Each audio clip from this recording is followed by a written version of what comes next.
Okay. Well,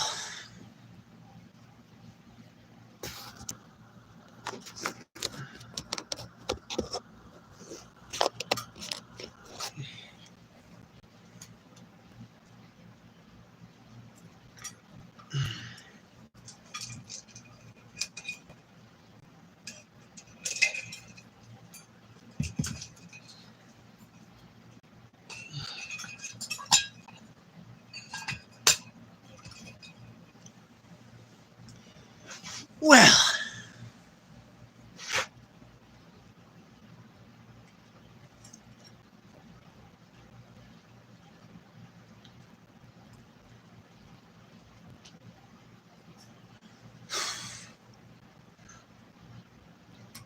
Hi, Riley. Hi, Otello.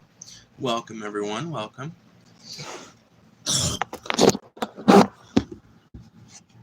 Hello, all.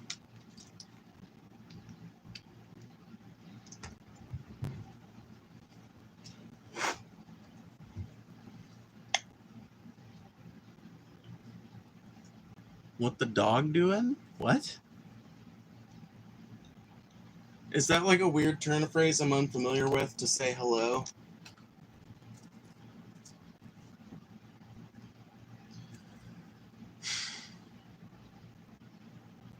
You know, once again, I find myself divided, right? Part of me thinks I should go outside and do this outside. Part of me thinks we should stay in here. I don't know. I guess we'll see how I feel in a little bit. Old meme, right on.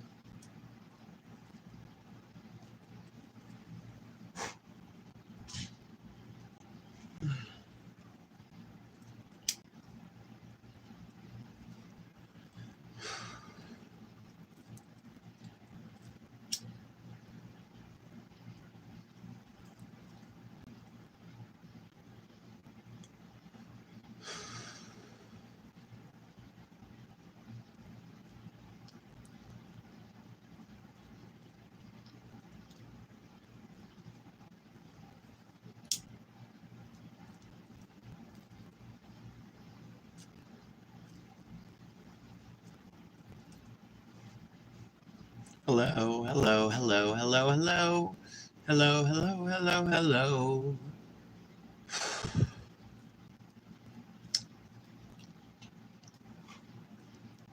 Lots of stuff that we can talk about today. Lots of things.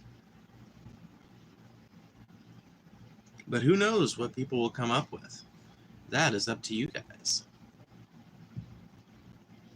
This joint tastes nice. This joint tastes very, very nice. What's up, Casey?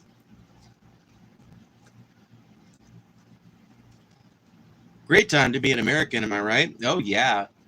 Totally great time. The House is like a few votes away from passing the big, beautiful bill and all the weirdness contained within it. And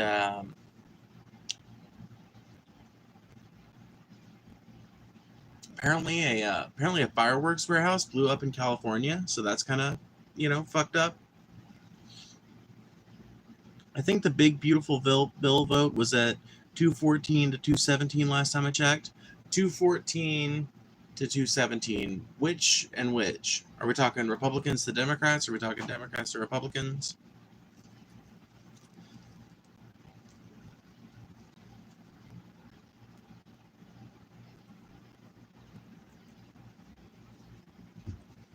See, the beautiful thing is the headline in the article I was just reading makes it sound like the House isn't really sure. Like there are House Republicans right now that are divided right now, right? And they don't want to necessarily commit to this because the Senate just passed it and they feel like they're being rushed and all this other shit.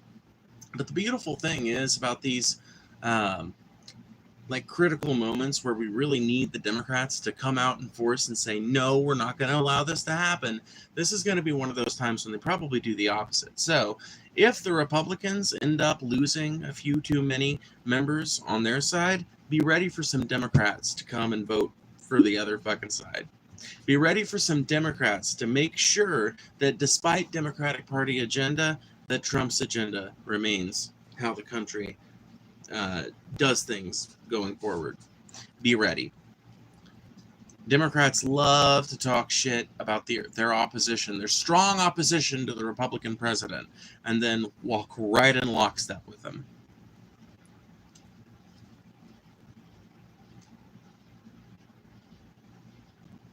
How does one get unbanned from Paul's streams? By waiting around. Paul does regular unbans on his channel, just like I do over here. So eventually you will get unbanned over at Paul's channel. But the biggest thing is, like, just make an alt, bro. Just make an alt and be a normal person, and you're probably not going to get banned again. And eventually you can try out your old account, and there's a good chance that in 6 months it's been unbanned. If in 6 months it's still not unbanned, then tell Paul he needs to do a purge of his ban list. I treat politics like religion. I treat politics like religion. In what way? What, I'm discussing it in public? In what way do I treat religion like... I'm not sure what you're saying. I don't see the association personally. Who needs Jesus Christ when you got Casey? Yeah, exactly. 100%. No, let me see here. What do you think about Jesus Christ? I think that Jesus is a pretty cool dude. I think his followers leave much to be desired. Right, as Repubs? Oh, okay. Yeah. Well, if they don't continue to get a majority, you can be assured that the Democrats will come through to make sure that the Republican policy gets passed anyway. Thank you for that $1, JW. I appreciate you so much.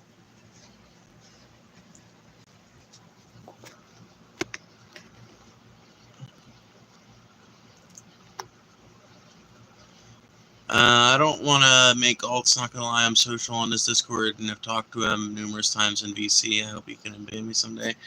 I mean, you can always ask him in VC, like, yo, Paul, you should do a purge of your ban rules soon, because my account got banned on chat. It probably wasn't even, like, intentional, but, you know. Why only one like? Y'all, I know Pride Month is over, but we got to do better. Yeah, no, 100%. There are 52 people in here. Please hit that like button. If all 52 of you hit that like button, that would be, what, like 26 likes all at once? So come on, hit that button.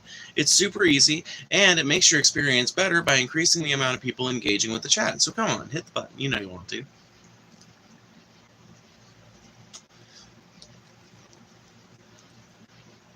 It's better to love Paul from afar. Glitch says that as somebody who's banned from Paul's chat. I don't think permanently, though. I don't think Glitch Dash is perma-banned from the Paul chat.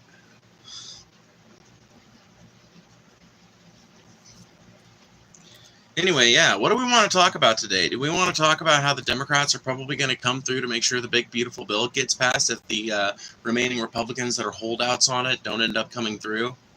Because I think that that's going to be a stellar irony. And dude, is it bad that because of the way, like, the direction my politics are going, I kind of hope they do. And I'll tell you why. It's not that I want it to be passed. It's that I want the Democrats to demonstrate again for people like Alchemist Oil, for people like Bosch, for people like Destiny, for people like anybody who's been touting the DNC line. I want people like that to see that the Democratic Party is not on their side. I want people like that to see, to know, to be 100% sure, to have irrefutable proof that the DNC is not their friends. Leftism has saints as well. Butler, Foucault, Bernie, and Luigi. Oh, that's ridiculous. To say that... Okay, hold on one second. I'm going to do something and try to make my phone stop lagging, because it's lagging for some reason. Okay, let's see if that worked.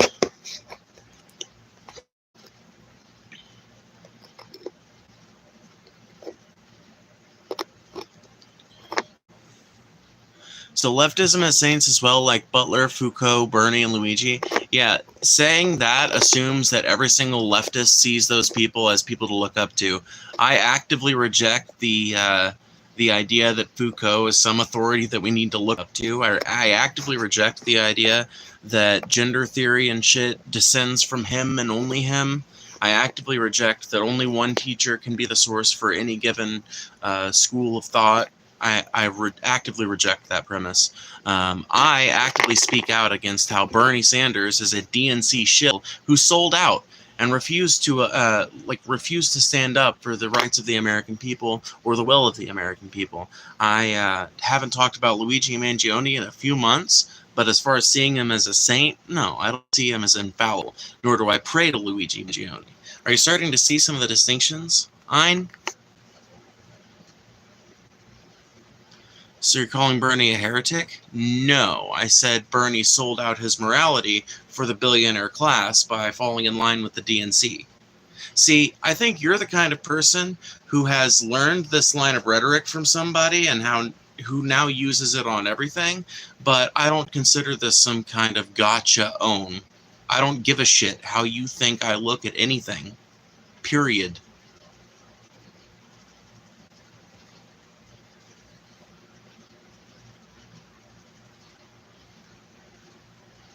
Do I pray to Luigi Mangione? Do I pray to Bernie Sanders? Are you fucking retarded?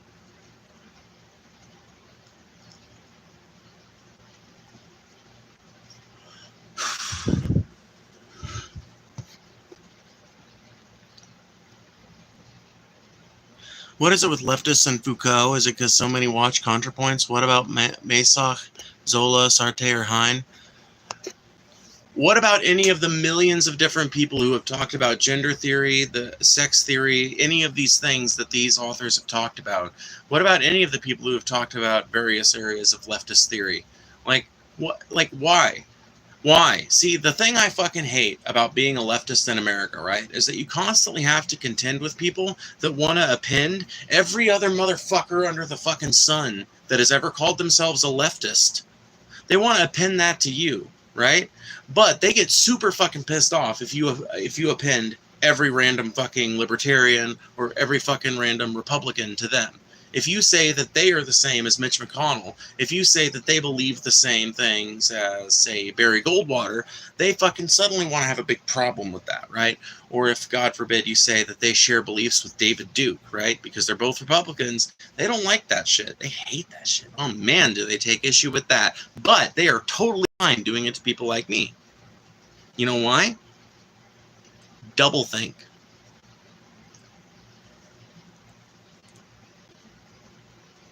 You treat food like Bloodhound Q50 treats chains. I'm not enough of a zoomer to understand what that reference is, but I do love some motherfucking food. In fact, you guys should sign up for my membership so you can see what I made tonight. I made a wonderful meal of red beans and rice, homemade, completely homemade. It's actually TJ Kirk's recipe / Into the Fray. You can go look up TJ Does Life, red beans and rice, and it's an amazing recipe, well worth following. Read the Bible. I'm Rabbi. I've probably read more of the Bible than you have. Like, unless you've also read it all the way through, have you? Glitch Dash, welcome back. Welcome back. Come on. Also, you guys should join the membership also, because as soon as I see like 5 or 6 members chatting in here at once, I'm going to start enabling members-only chats. And we're going to see what high quality comes from people willing to put a pinky toe into reality.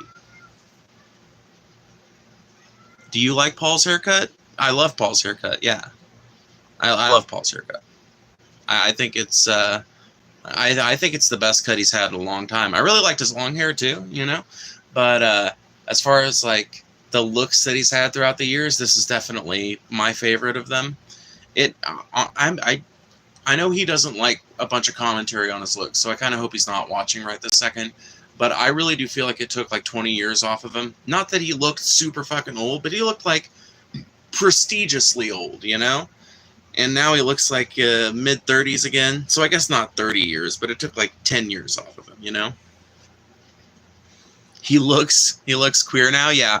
I mean, I would argue that if you really know, like, if you've got a broad and wide understanding of queer culture, Paul kind of looked queer even with the long hair and everything.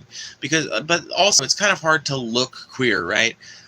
Because you can't just look at somebody and assume automatically that they are or are not gay, unless they've got like some super outward like label, you know, like unless they're wearing a pride flag or something like that. I guess you couldn't. But there's a vibe, right? I think there's a vibe that we associate with queer people, and when it comes to cis men, like you're looking, like a lot of people are looking for either like a side shave and kind of like alternative haircut like Paul's got, or really long hair, doesn't give a fuck what other people think about them. That at the very least screams bi energy to me, but maybe I'm wrong on that. Hey, Glitch Dash, gifting a membership. Somebody take that shit up. Thank you so much, Glitch Dash. I appreciate you.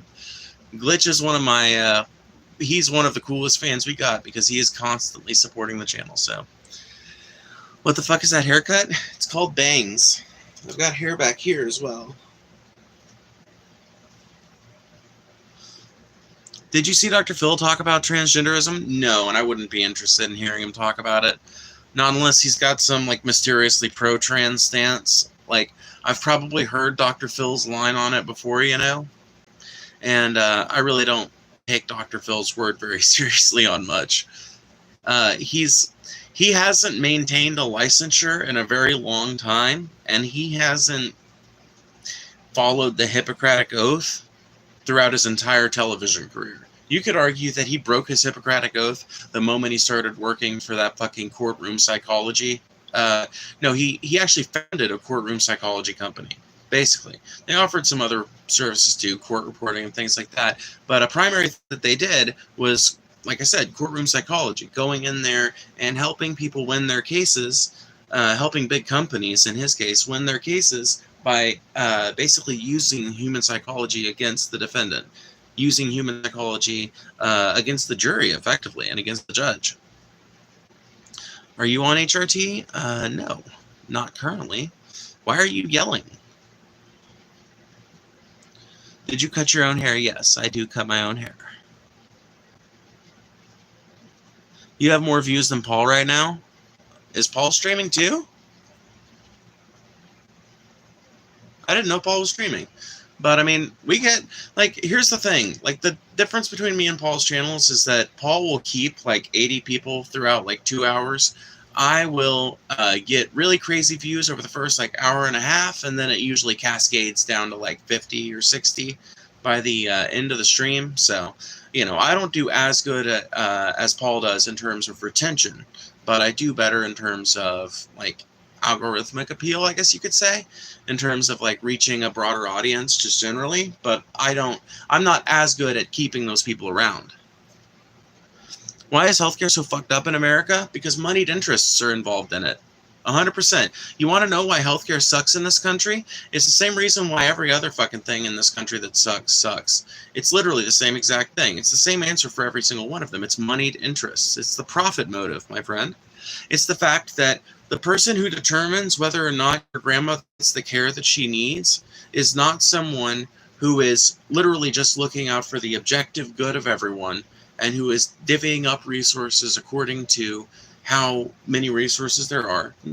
There's nothing like that going on, because a system like that would so rarely reject care unless it's for somebody that's clearly at the end of their life, and it's just like a Hail Mary thing anyway. And even then, I don't think like universal healthcare systems like don't reject care. There's just waiting lists for certain things, right? Like if you need something to continue living, the idea of death panels was disproven a long time ago, but they actually exist when it comes to the capitalistic model of healthcare.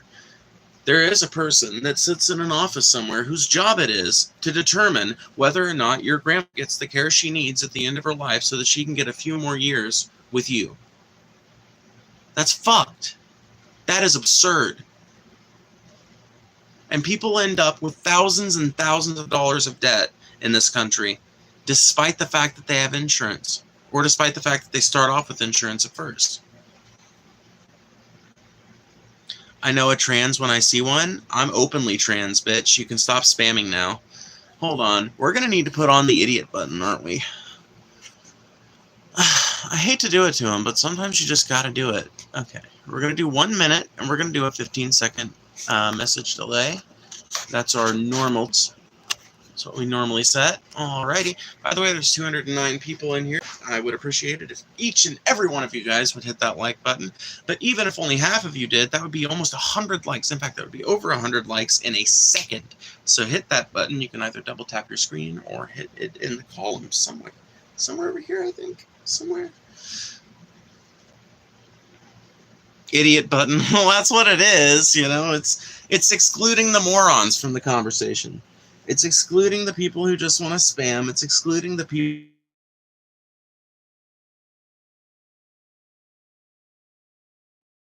minute without trying to bring the attention to themselves, you know? And I should know because I do that too. Like, I'm that same way, but I just avoid other people's internet chats. You know, I host my own show, you know? So I get that attention constantly as a consistent flow, you know? I don't have to beg for it from random people trying to make an interesting show. I just am the interesting show. Idiot button activated. Jesus Christ is King. Yeah, Jesus actually told me personally that he's not a big fan of this particular kind of proselytization. He said it really is like not his thing because it just makes you guys look terrible. It makes you guys look terrible because it makes you guys look presumptuous and judgmental. And he really wishes you guys would just get over it and stop doing that because he doesn't know where you guys got that idea. But if you want to keep on, you know, using the Lord's name in vain for your own self-aggrandizement, go ahead. I guess I can't stop you.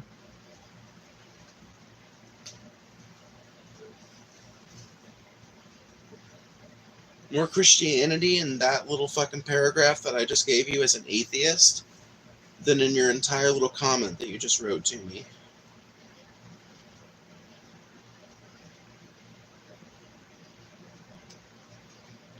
People get ready, there's a train to Jordan, don't need no baggage, just climb aboard. All you need is faith to hear the diesels humming, don't need no ticket, just thank the Lord. Phoebe, I just looked at your pants. It looks like you're sinking. It looks like I'm sinking. What do you mean? I'm not sinking. No, I just like these pants. They are super comfy, actually. They're new. They're new and they're comfy. Jesus told me that the porch was finished. The porch? What? Do what now? What's going on? Your freedom to be trans in America proves just how good you have it.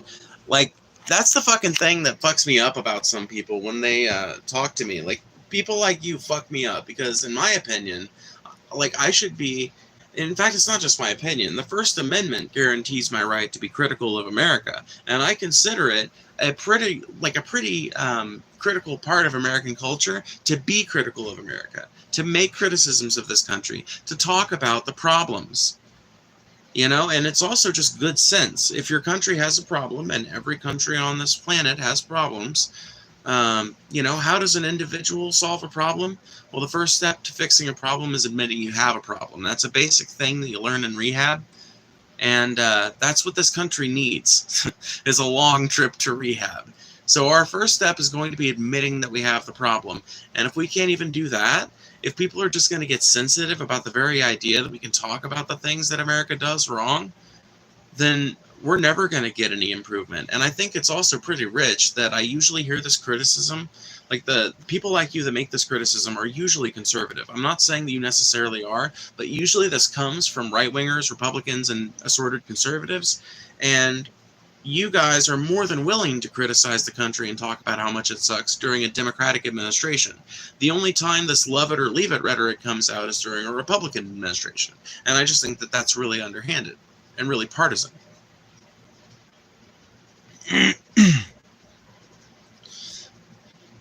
Remember, Casey, we do let some trolls exist around here. You gotta have some to give me a foil, you know? Ironic you talk about admitting problems. We have a mental health crisis, which you should be the first to admit. Why? Do you think I'm representative of the mental health crisis? Gender dysphoria is a mental illness, but the recommended treatment is gender transition. So if you're going to say that I'm representative of some sort of untreated mental health crisis, then I'm going to slap you with, well, you just don't know what you're talking about when it comes to mental health. I'm sorry. But if you're going to say that I should be the first to admit that because I'm a lefty or something like that, I don't have any problem admitting that America has a mental health crisis. I think that I think that the rates of mass shootings and really like just violence in general in this country kind of points to a massive mental health crisis. I think the amount of homelessness in this country would like itself lead to a mental health crisis if we didn't have one already.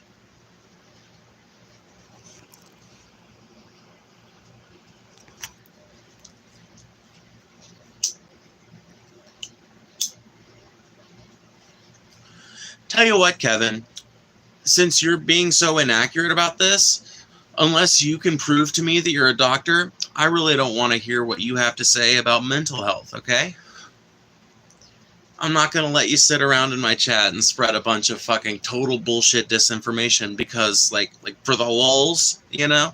I know that's fun for you, but I actually value I value my chat as a place where conversation happens. I value my chat as a place where people can learn from one another and contribute to a shared conversation. And if you don't want to be a part of that, if you're interested in spreading a bullshit narrative based on a total misapprehension of gender dysphoria as a diagnosis and gender transition as a phenomenon, I'm not interested in having you around.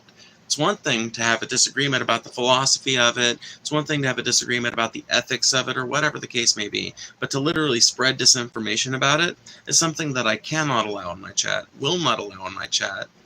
And that is final. I think there are so many issues that will never get resolved that the best thing one can do is turn off the news and take care of themselves, their family, and their community. Yeah, I mean, like, ultimately, I think that if you could get a lot of lefties to boil away all the stupid bullshit, all of the, and I know this is going to sound rich coming from me, a trans woman, but if you could boil away all the culture war shit that I think ultimately is just designed to distract us from one another, and I don't mean the fact that these issues exist, I mean the way that we talk to one another about them, right? Because the conversation didn't used to be so vitriolic, right? That is something that has been actively foisted upon people by the way that these social media algorithms are designed, by the way social media apps are designed in general, by the way the news media approaches topics. This sort of aggression is something that has been fostered in us. It's something that we deal with a lot more than at any other time in history on just the basis of what we hear and see every day. And I think that under these conditions, yeah, like, it sucks that people can't figure that out, because you are ultimately right. But people need to be sure to focus on all three. And I think that's where a lot of people go wrong too, right? Because it's not enough. It's not enough to just focus on your family or yourself. You really do need to focus on your community too. Because that, ultimately, there is a very small group of people operating in America right now, helping to make America remain a functional place, whether it's a Republican or a Democrat in office. And that is all the people working civil service jobs in your community and all the people doing volunteer work in your community. Those sorts of people, those are the people who keep society running functionally. Curious, is gender dysphoria should be accepted? Shouldn't we accept and promote and accept body dysmorphia like anorexia and bulimia? No, gender dysphoria is a condition which is treated by gender transition. So, like, when you accept a trans person living as, like, who they really are, you're not, like, condoning mental illness. You're actually condoning treatment, just like you should condone someone getting treatment for their depression, just like you should condone.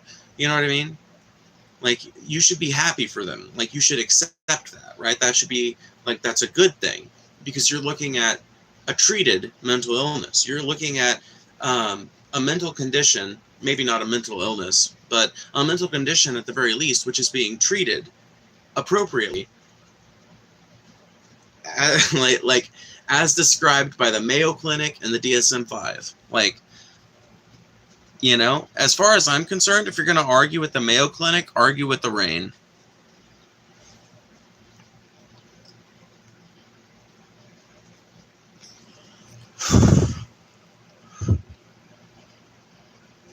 Accepting myself means accepting myself as I actually am, which is how you see me. See, you want to put me into this fucking... You want to put me into a mold that would make me more...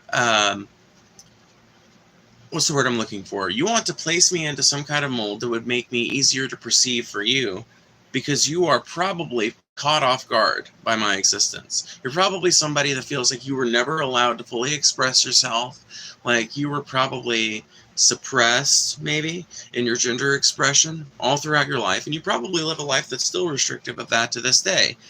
And you might have one or two people maybe that know, but really nobody knows that to you, gender is really a way more complicated thing than people make it out to be. But nobody at the church can know that, right? Nobody at your work can know that, right? So, like, honestly, I feel pain for people like you that feel the need to look at a trans person like myself and say, you need to live other than how you want to live. You need to live other than how you currently live. I am literally 3 years away from being 30. I have figured out what I am, if nothing else. If nothing else. You smoking the pookie? Isn't pookie another word for meth? Like, isn't that another word for a bubble? No, I'm not smoking a pookie. Nothing is wrong with you. These people are haters. Don't listen. Oh, dude, I don't listen. I respond to them so that people, mainly other trans people, can hear me making these arguments. I make these speeches and respond to these folks so that people know that they're not alone. So that people know that there are arguments to fucking refute the dumb shit that people say. And ultimately, so that maybe some of these people will have their minds changed, you know? Like, who knows? Like, let's have the conversation. Why not? Trans ideology being pushed on the youth was the issue. I feel like that's an issue that was made up, though. Because once you look at, like, you look into any of these cases, and it's like such weak sauce shit. It's like one book that had explicit material found in one library, or like a library somewhere in the South having like a very small queer youth section, you know? It's shit that is perfectly accepted, right?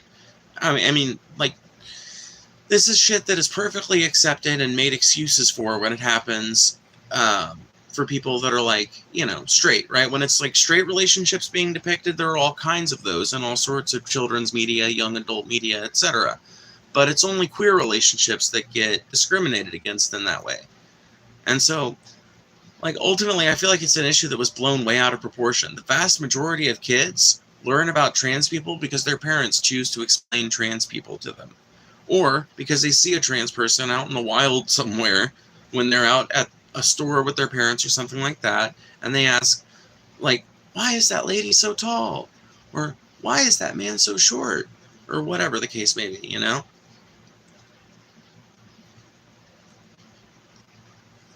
Yeah, this thing is out.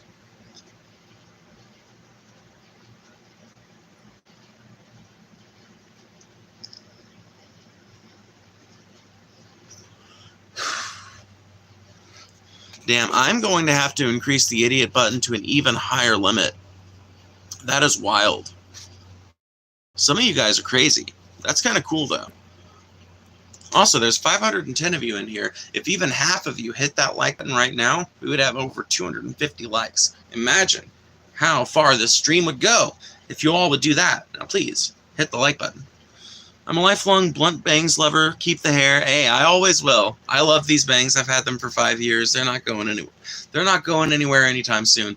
I will tell you, this is the longest I've let them grow out in a really long time, and I really like it. So I think what I'm going to do is I'm going to let them grow out a little bit longer, and I'm going to have a professional stylist, like, trim them up and make them look nice. Damn, your channel is very popular tonight. I'm a charming bitch. What can you say, you know? And it's funny because we haven't even gotten to the news of the day, you know? Like, nobody is even... I'm sure somebody's probably asked me a question about them not being able to pass the big, beautiful bill, or the Democrats' failure to keep Trump out of the presidency, or the White House being, like, divided amongst itself because Ukraine weapons shipments stopped. Like, I haven't seen a single question about that. It's all been gender theory shit tonight. But you know what? If that's what the people want to talk about, I am a river unto my people. By the way, if there is a question that you really want to make sure that I read, the best way you can do that is by sending a super chat. I read every single one as long as it doesn't break TOS. So, with that in mind, let's see what's going on in the chat. What are you smoking on, Phoebe? I got some Purple Punch. I fucking don't remember what this is called, actually. I already threw away the packaging, sadly. No, it's Girl Scout cookies. Yeah, I remember now. Who do you think was the best president? Franklin Delano Roosevelt, hands down. Also did one of the most, I don't know how else to put it, evil things that a president ever did, like as a single action, responsible for Japanese internment, but also responsible for turning around America, responsible for enacting the New Deal. And you have to admit that the Japanese incarceration camps were way, way, way friendlier places than, say, the, Jewish concentration camps that existed in Nazi Germany, for example. So, I'm not trying to trivialize it as an event, but it's worth noting that the terminology there implies, I guess, a connection and a similarity that I don't necessarily think should be drawn.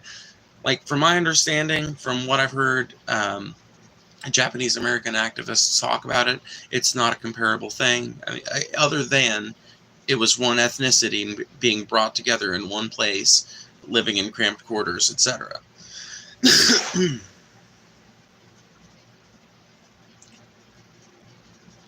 Japanese unit 741, yeah. So, that's another fucking difference about it, is that they actually recruited out of these camps. They recruited directly out of these camps and allowed these folks that did want to go to go to war on the world, on, I believe it was the European front. And apparently they were some of the most successful soldiers as a unit, as a single unit. But, it just goes to show you, America used to stand for something. No, I'm just kidding. But I think Franklin Delano Roosevelt, it's easy to argue that he was the best president America ever had, because he is responsible for so much of the precedent that was created to create all the social programs we have today. And a lot of them bear their, a lot of them share ancestry with programs that were part of the New Deal.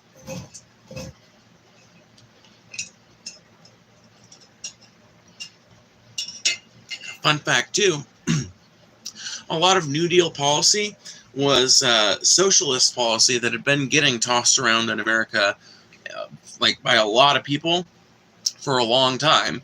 And basically, Franklin Delano Roosevelt acquiescing to some of these positions was a way to get the 65% of Americans who were a few years from just throwing a revolution and taking over America with a totally new type of government. It was a way to satiate them and tell them, hey, you know what? The government's going to look out for you. The people have asked, the government shall answer. That is how that's how this shit's supposed to work. That's how it's going to work. So, yeah. Zesty, am I? Am I zesty? My opinion on trans is basically what you have in your pants is what you are. But see, yeah, I disagree, but whatever. I support the therapies, hormones, and surgery to change what you got. Bathroom should be genitalia based. Why though? Why? Literally, why? Not only that, but to what extent are you willing to go to enforce this idea of yours? Do you think that there should be someone standing at the girls' restroom ready to feel someone's crotch up if they think they have a penis? If so, don't you think that that's a pretty fucking... don't you think that would be a pretty appealing job to perverts that just want to grab people's crotches, that are going to accuse every slightly masculine-looking woman of having a penis?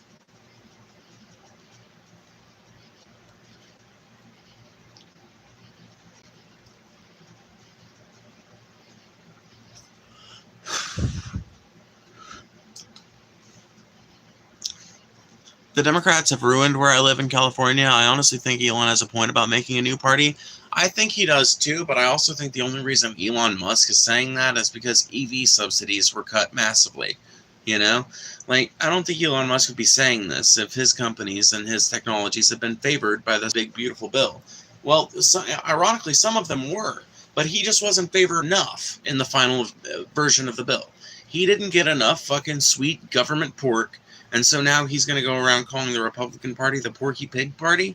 I agree, but the thing is, I feel the same way about the fucking Democratic Party, and I agree that we need a third party, but I don't think a billionaire fucking... I don't think billionaire South African emerald fucking apartheid mine fucking profiteer... like, what the fuck do you have to say about this dude to make people realize that this is not a person that has their best interests in mind? We're talking about a CEO who is known to be an asshole to his employees, a fucking billionaire whose entire existence is predicated on the oppression of other people. Like, what on earth makes people think that he would be a good fit for beginning of a third party? I agree with him in principle. I don't agree with the idea that he should be anywhere near it. In fact, I think that this third party needs to be led by you and me and every other working class person in this country. And that's how I think it needs to be funded as well.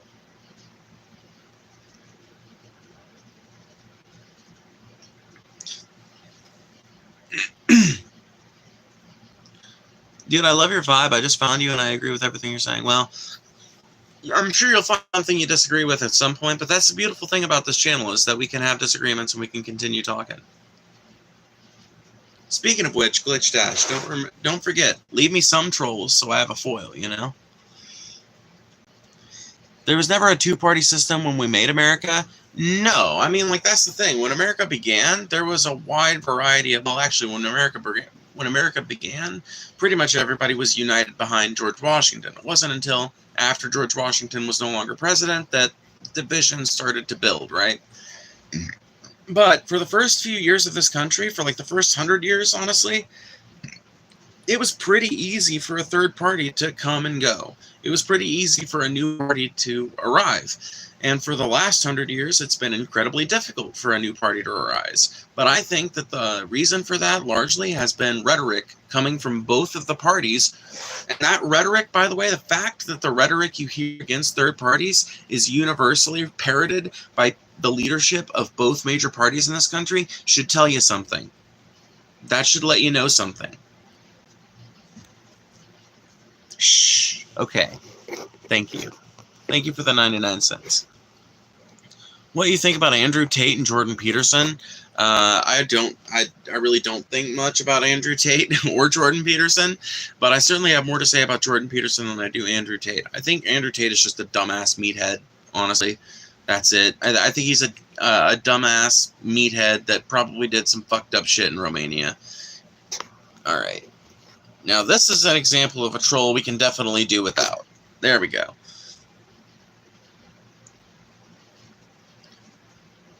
Do you wish you drove a Bugatti? Yeah, dude. I wish I drove a Bugatti. No, dude. Jordan Peterson is a moron that excels at talking like someone who's really fucking intelligent. Well, I guess he's not personally a moron, but he's someone who makes content for morons. He's somebody that makes smart sound. He makes the dumbest positions in humanity's history sound intelligent to the feeble minds of dumb people. That is basically what I think of Jordan Peterson. I think he's a grifter who has prospered immensely off of people's inability to spot a huckster when they see one, when they hear one. I do personally like to hear your thoughts, though. About what? About what? Specifically. Wouldn't that apply to Trump, how everyone first hated him? I mean, I guess it depends on what you mean. People in the first, like, during Trump's first administration, there were a lot of corporations that were opposed to him and shit, and rhetoric and all this, but a lot of media figures too, and there's been a lot more capitulation this time, but I also think that's because Trump in his second term has been way more of an authoritarian. Like, he's suing all these media companies, he's using, like, the power of the executive branch to do what he can't accomplish through lawsuit. It's like a pretty fucked up administration to try and be like an oppositional voice. And so I think a lot more people are just capitulating to that. They're trying to fucking, they're trying to shelter through until they get something better. Why do you think it's okay to go to girls' restroom as a man? Well, I'm not a man, and it's none of your business what restroom I go to. Literally, it's none of your business what restroom I go to. But, like, if I did go to the women's restroom, like, what are you going to do to, like, okay, let's just say I was further along on HRT or something like that, right? And you couldn't clock me as a trans woman. What is your plan for women that, like, look slightly different than the average woman? Like, what is your plan, literally? Not only that, but I think it's really fucking rich. I think it's adorably rich, in fact, that so many people get all up in arms about this trans people in bathrooms issue, when the fact of it is, trans people are way more likely to be assaulted in a bathroom than we are to assault someone in a bathroom. We are way more likely to be the victims of assault than we are to be the perpetrators of it, just in general. By the way, there's 219 people in here. Make sure you guys hit that like button. It is the best way to make sure the stream remains interesting as more and more people flood the chat and interact with it and create an engaging atmosphere. So do that. I do think Trump is the best president we could have right now, because this might sound harsh. Kamala would be too lenient on a lot of current stuff like Iran, Ukraine, etc., which may affect us. Well, T2, obviously we've got a pretty broad gulf of disagreement, right? But let's just start off by saying I'm not a Kamala simp. I don't like Kamala any more than you do. I think Kamala is a fucking cop, a zanned out cop at that, who has made her career locking up people for crimes that she now brags about doing in her youth. I think she's a hypocrite. I think she's a fucking lousy representative of Democratic Party interests and of leftist or liberal interests. I think she's... And actually, you say she would be way too soft on this shit, but there's a clip I think you should check out. Check out Kamala Harris, Iran, because the 60 Minutes person that interviewed her literally asked, what is our greatest national enemy as far as other countries go? And Kamala was like, well, I think an obvious choice would be Iran. I mean, this strike against U.S. bases in Israel, or I don't remember exactly the scenario that happened, but she goes on to talk about how there's all of this. She basically goes on to warmonger about Iran. She talks about them striking Israel and U.S. service members, it was U.S. citizens. I don't remember if it was service members or not, but U.S. citizens getting killed in the affair, and how Iran has American blood on their hands and shit. And then he asks at the end, well, if Iran tried to build a nuke, would you do military activity? And she says the classic Democratic war hawk thing. I don't like to talk about hypotheticals at this time. Now, does that sound like Hillary Clinton to you? Because it did me.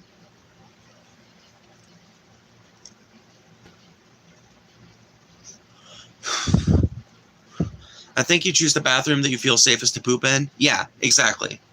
Literally, I couldn't have said it better. Transphobia hurts cisgender people too, not just trans people. It does, but people don't want to see that. It's one of those things, right? It's like, not to make a comparison like between America in its current state and like the actual realities faced by people in Nazi Germany, but there is something to be said for the fact that just like anti-Semitism ended up hurting regular-ass German people in Germany, transphobia is going to end up hurting cisgender people here in America. It's like, it's one of those fucking fucked up things about fascism, is that anytime you've got one of these rigid, black and white, like, how did George Carlin put it? No, zero tolerance policies. Yeah. Anytime you've got like a black and white zero tolerance type policy, you're going to end up with people who don't really fit within that policy that get swept up in the consequences of it regardless. And you just have to write those people off instead of writing a fucking set of rules for your society that makes sense, that allows people to live cheek by jowl and allows people to see one another as human beings. Sounds like a politician, exactly. What's up, Nikki? I haven't seen you here in a while. Yeah, it does sound like a politician, doesn't it? Doesn't it sound like a politician? But I mean, specifically, it sounds like a war hawk. Thank you, Riley. I appreciate the $5. By the way, if anybody else, if you want to send a super chat, just know that I read every single one, even if they disagree with me, as long as it doesn't violate TOS, and I appreciate them immensely. It's okay to be a warmonger as long as you're a Democrat. Yeah, that seems to be the leading wisdom on the topic, right? That does seem to be the leading wisdom on the topic, because when you talk to liberals, even some center-left people, the criticism of the Democrat from a lot of them seems to be that they did this thing and that thing wrong, and they've appealed to the left too much. They didn't advertise the right way. And ultimately, the truth is, the reason why they're losing votes is because they didn't follow through with any of the policies that they've suggested over the last 20 years, and the ones that they have been behind have been horrible. For the most part. There have been a few democratic policies, I would say, that have improved Americans' lives. I'm not going to say that there's not. It's not been all bad. That'd be ridiculous. But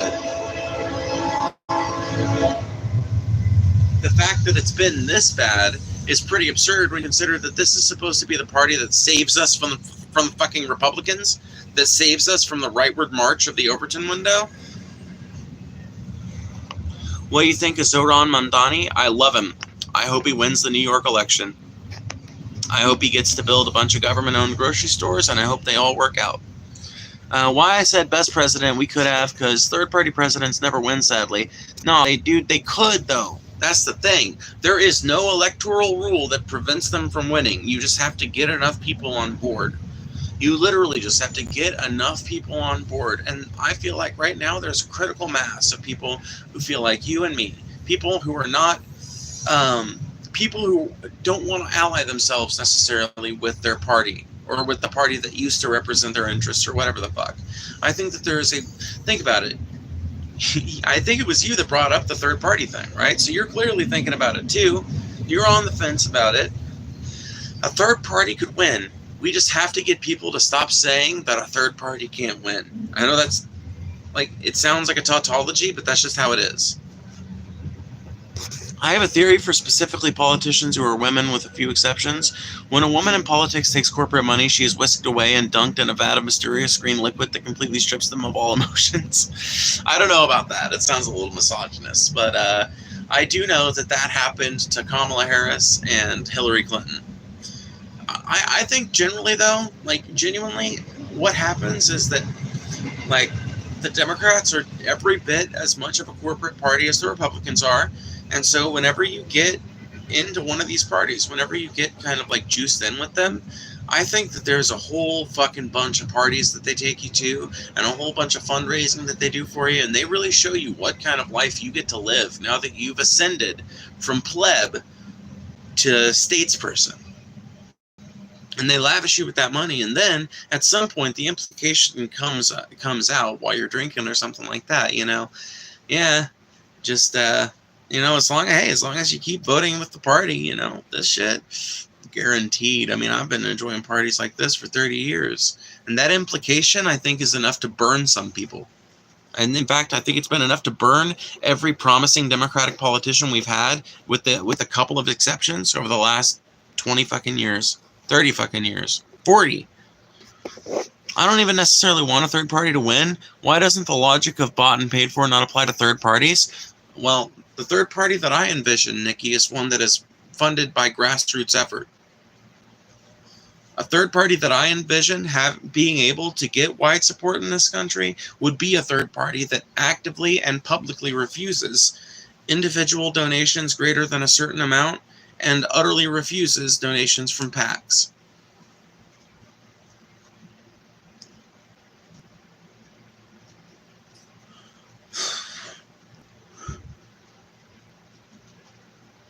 Trump trying to arrest Zoran because he ain't a puppet. Oh yeah, 100%. Trump is fucking furious because Trump thought when he won that meant America had just bowed their fucking knees to him.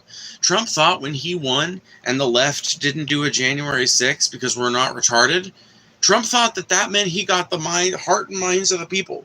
What Trump doesn't understand, because he's too fucking demented anymore, is that he got the hearts and minds of about a third of eligible voters. Less than a third of eligible voters. How about them apples? Gaming edits, not, I don't remember what we talked about specifically, no. But I do remember your name. My eyes were open about the Republicans when I watched Groudy back in the day. When I watched Trey Groudy back in the day with his great clips, but had zero follow through. Oh, well, yeah, I mean, like, that's the fucking thing. That's what I keep saying to everybody. Is like, there are disgruntled Republicans. There are disgruntled fucking Democrats. There are disgruntled centrists who are sick of both of them. Let's capitalize on this shit. Does Trump like cargo pants? No, I don't think I've ever seen him in a pair of cargo pants, actually. He seems to prefer khakis.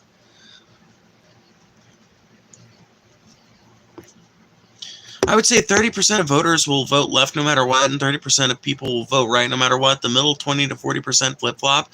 Well, the actual numbers on it, if you're interested, are that 35% of eligible voters did not vote last year, and of the remaining, what would that be? 65% of the remaining 65%, a little over 32.5% voted Republican, and a little under 32.5% voted Democrat. That's how it actually breaks down. So where are the centrists represented at that? I think right there between the difference between the even halving, right? So like the people, like if you could look at like what margin did Joe Biden win over Trump, you know, figure that out and then apply that to this election in the opposite direction, and that's probably how many centrists she got, right?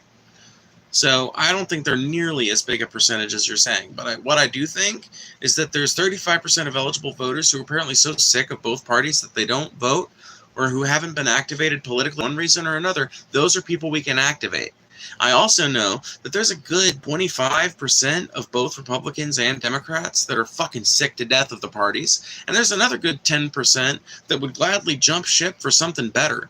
If we can capitalize on that, we get a fucking mighty majority that squashes opposition, that races to power on a mandate. But it needs to have the right positions. It needs to not engage in this culture war bullshit. Or if it does, it needs to have a position that isn't alienating to either side. But when it comes to this, like the economic shit, Americans have agreed. 76% of Americans polled agreed that universal health care would be a better system than what we currently have. The majority of Americans, when polled, support infrastructure renewal. The majority of Americans, when polled, support housing reform. The majority of Americans, when polled, support an expansion of like the food stamps program and other social safety nets like that. You know, there's wide support for these things.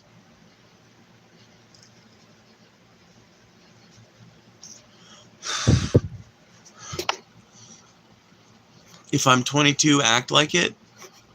What's going on? Oh, Tad is fighting. Not everyone I know is right-wing or left-wing, but everyone I know is fucking poor and angry. Let's capitalize. Exactly. Exactly. Oh my God. Not everyone I know is right, and not everyone I know is left, but everyone I know is poor and angry. Yeah, that's a fucking line. That is a line. Lines like that are about to be echoing all throughout the concrete jungles of the Northeast, all throughout the concrete jungles of Los Angeles, echoing through the streets of small Midwestern towns, echoing through the streets and back roads and country lanes of rural America. Because the American people, I can smell it in the air, man. We're getting sick of it. We're about ready. By the way, if anybody wants to super chat, that's a great way to show that you support the channel and our efforts here to have good conversations. It's also a great way to make sure that your question gets read if it hasn't been read yet, because it's been skipped over because the chat moves fast or anything like that. Just so you know.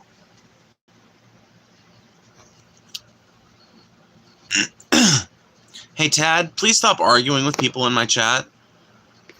Thanks, bud.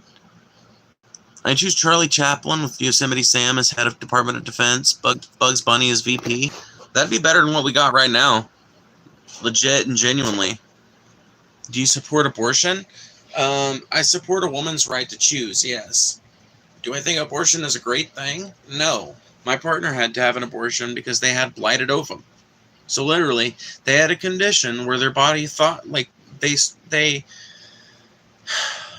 got pregnant, cells started reproducing, and at some stage in that process, something went wrong. The fetus, well, not the fetus, but the embryo was reabsorbed by her body, but the gestational sac didn't go away. And her body still thought she was pregnant, but there was no baby in there. We didn't figure it out until she went in for her first ultrasound. And she had to have a medical abortion because it's not safe to just let that sort of thing go untreated. You need to make sure that you get it out and that it's properly treated. So she had to go through a medical abortion. She said it was the worst pain she ever went through. She had to have morphine.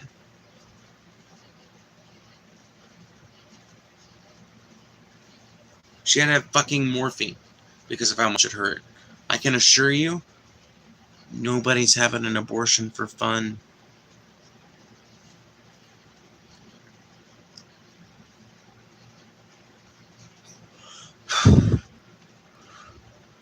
Do you like hunting big game? It has been a really long time, honestly, since I have went hunting in general. But yes, when I was a kid, I liked deer hunting with my dad. And we always used a rifle. I'm very sorry about that. Do you think a fetus is a human life? I think that it doesn't really matter. Like, I get where you're getting at, but I just think it doesn't matter. It's like, let's just say it is like a fully fledged human life. Let's just say that it's two regular human lives. Let's say it's 2 adults. Do I have the right to hook you up to my body and force your body to sustain my body? Do I have the right to use your body without your consent?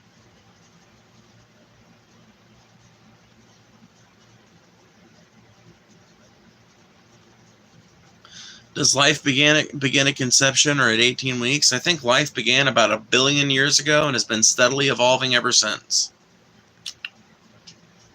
As far as human life, I think that a human life begins the moment a baby takes its first breath. That's when I think a human life begins. I hold with the rabbinical wisdom on this one.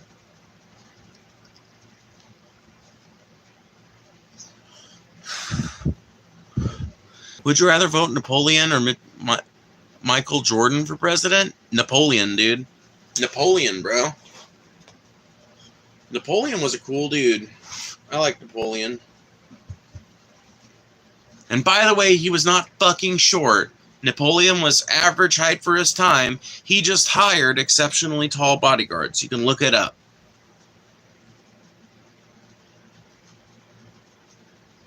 Well, you should have used protection. Don't play games with life. We were trying to have a kid, idiot. We were literally trying to have a kid. There was nothing we could do. Blighted ovum is a fucking chromosomal sometimes. God, I can't imagine being that much and insensitive. Imagine hearing someone talk about their partner's awful fucking literal required medical abortion that they had to go through because their body decided to fucking reject their pregnancy for some reason, or reabsorb it, or whatever the case may be. Imagine hearing that story and coming back with, well, you should have used protection. As if you didn't hear that person just describe how it's a fucking defect that literally just happens. Like, oh, people get onto my nerves, man.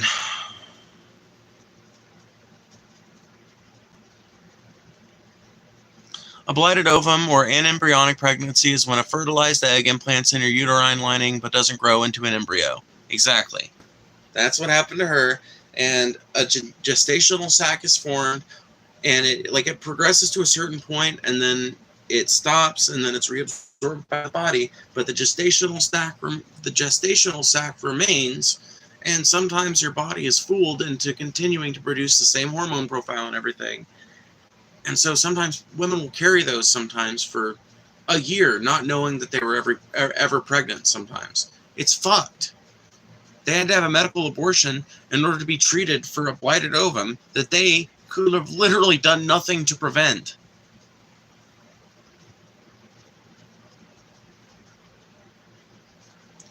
I know I'm saying if you don't want a kid, you should have used protection. Yeah, but that's not a good scenario because people are just going to fuck. People are just going to fuck. Literally, abstinence education doesn't work. People are going to fuck. I know you're not saying abstinence education, you're saying use protection, but like you have to deal with the problem by like, okay, it's not enough. Like, yes, people should use protection. I agree with you in principle. Obviously, people should use protection if they're not like actively planning to have a kid. And most people do. You know when abortions usually happen? Most of them happen due to, like, I wouldn't say most of them, but a good percentage of abortions happen due to a sexual encounter one regrets or a non-consensual sexual encounter. And a lot of abortions come from, like, a moment of passion type of thing, where they didn't think it was like anything was going to happen. They didn't have a condom around. They fucked around, didn't end up getting any plan B. Why should that person be forced to care for a life for 18 fucking years because they had a slip of the mind, or they didn't have a condom in a moment of passion? Like, why? Like, that just sounds to me like we're trying to punish sexuality, or like we're trying to control people's sexuality. Not only that, but fundamentally the argument remains: nobody has a right to use someone else's body without their consent.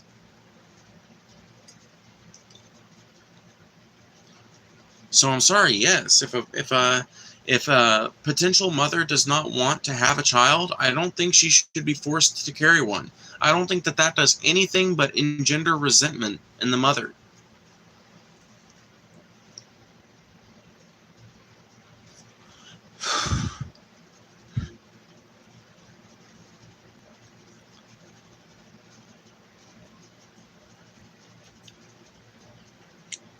When I was in school, they said if you wanted to have sex, then you needed to be prepared to die. And if you did have sex, you were like a used piece of tape.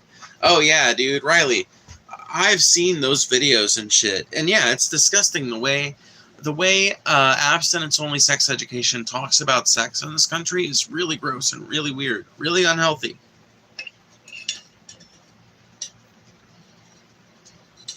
And it does nothing to prevent teenage pregnancy, by the way. All these states that have abstinence-only education have incredibly high teenage birth rates. Is there a time frame that it's too late, in your opinion? Here's the thing. That like I feel like we get caught up a lot in this argument about the ethics of abortion when it comes to a certain time frame.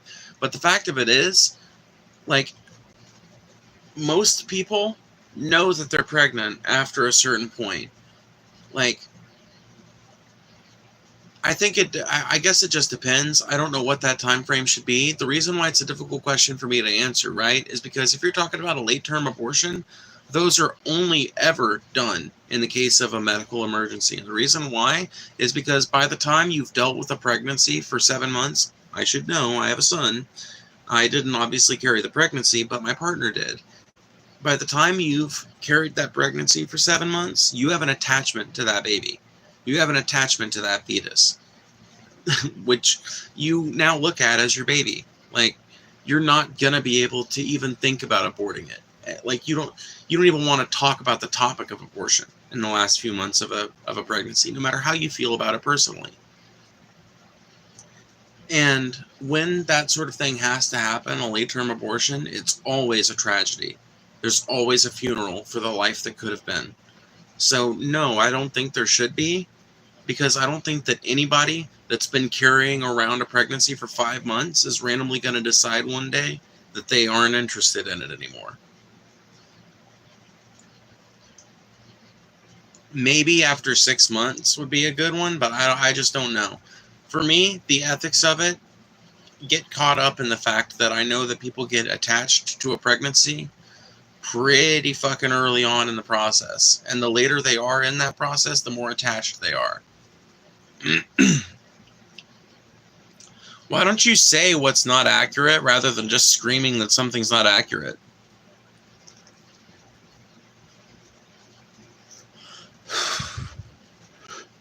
That's not a contradiction. Yeah, forcing someone to have a child that they don't want builds resentment. But someone that chooses to carry a pregnancy is gonna fucking build an attachment to that pregnancy. Why does this sound like a contradiction in your mind? I don't get that. Like, it's literally not a contradiction. If you choose to carry a pregnancy, you're gonna be attached to that pregnancy.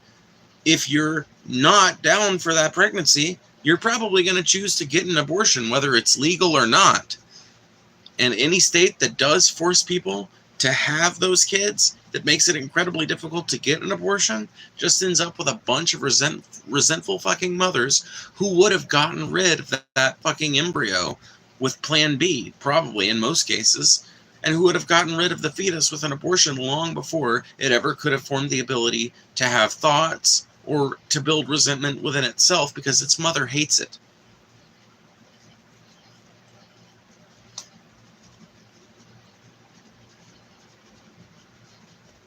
If abortion is not an option, the same attachment will likely result. That's just fucking provably wrong. That's just proven wrong by all of the fucking moms who are hateful towards their kids and who are abusive of their children in states that don't allow abortion.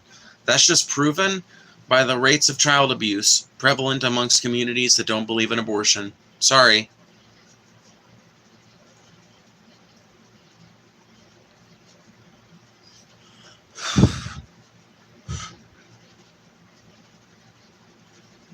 Protection or stopping a kid to have a dream? What do you mean, stopping a kid to have a dream? You realize that human beings don't even start remembering shit until they're like, you realize that, like, when you're a baby, memories work completely different from any other stage in your life, right? Like you don't become what we know as a human being until you, like, take your first breath. Like, I'm sorry, that's the truth. That's the truth. That's when you start correlating things that you see and hear with things that you remember. That's when you start building your bank of memories. That's when you start building personality. It starts the moment you take your first breath. It doesn't, like, you like, there is some evidence to indicate that that babies can remember some of the, like, music that's played to them in the womb and shit like that. But that's pretty much established for, like, the last 3 or 4 months of pregnancy, and that's it. So, like, yeah, after the fetus has an established brain and shit, aka by the time someone's attached to that pregnancy anyway, because, yeah, some people do have resentment in the beginning of their pregnancy and think it over and decide not to get an abortion despite being resentful in the beginning. And yes, they end up getting super attached to their pregnancy just like anybody else does. And there are some people who probably resent it at first, and then they just dither and don't end up getting it, and then they end up getting attached to it too.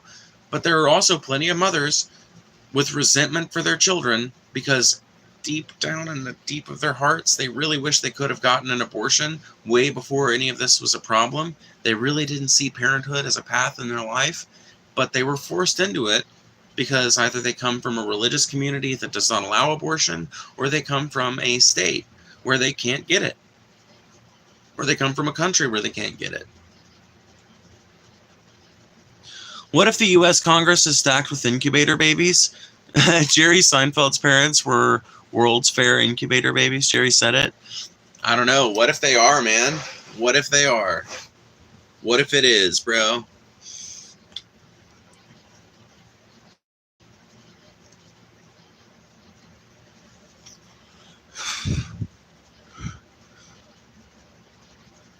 You wish you could get pregnant sometimes? I mean, like, the whole time my partner was carrying our baby, I wished that I could carry it for them. Like, that's just the truth of it.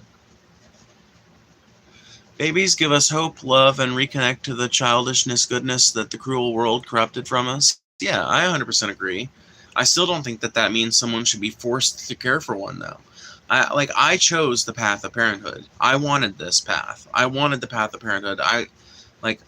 In fact, I wanted it for years and then just figured, oh, well, I'm probably never going to get it, and then found someone that wanted that too. you know? So I'm totally supportive of people's right to be parents. I'm also supportive of people's right to not be parents, because it's not for everybody. Not everybody is equipped to listen to a baby crying at 2 in the morning. Not everybody is equipped to listen to a baby crying at 2 in the afternoon, for that matter. They could choose adoption too, yeah, but I still don't think that we should like be government mandating that they use their body as an incubator, you know? Like that a human being, like, I just think it's fucked up, right? As like when, especially now that we've got these pregnancy tests that can detect at like 6 weeks before you've even formed like a complete spine, you know? Like, it just seems ridiculous to make people deal with these pregnancies when pregnancy is such a risky thing. Such a risky thing. Even with all of our medical science, there's, like, still, pregnancy is one of the riskiest things a woman can do with her life, you know? There is still, like, a marginal but, you know, notable number of women who die in childbirth or die soon after childbirth. And a lot of women, even women who want to have kids, experience profound, like, postpartum depression.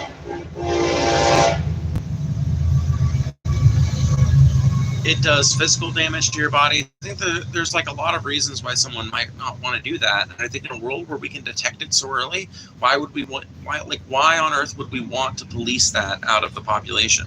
Why would we want to force people to have kids that they don't want? A few times I put my chef dresses on and liked it.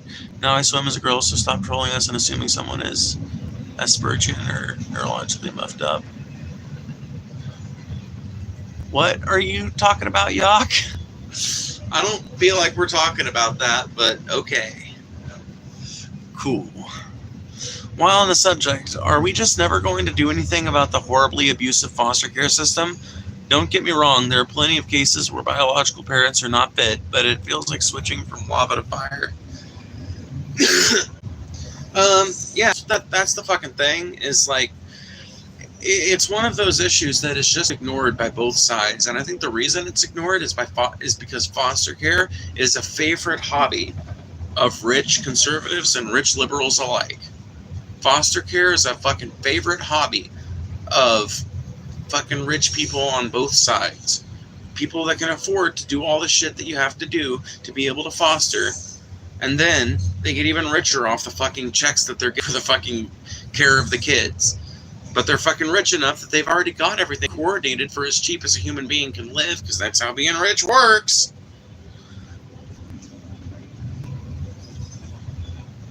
So yeah, I 100% think that we should reform the foster care system in this country. I think that it would be a fucking cool idea if we could fix a bunch of shit in this country, like housing reform, like get more people to the point where they could foster, not just fucking rich elites and shit. Get more regular ass people to the point where they could foster, and then offer a massive expansion of the licensing classes and shit.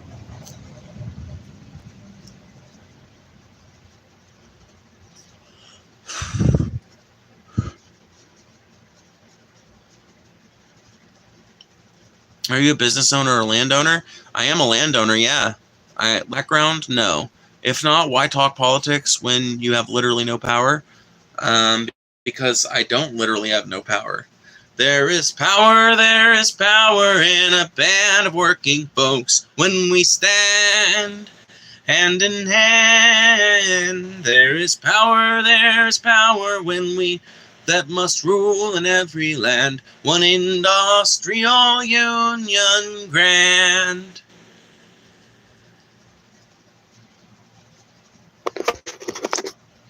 Wobbly, my friend.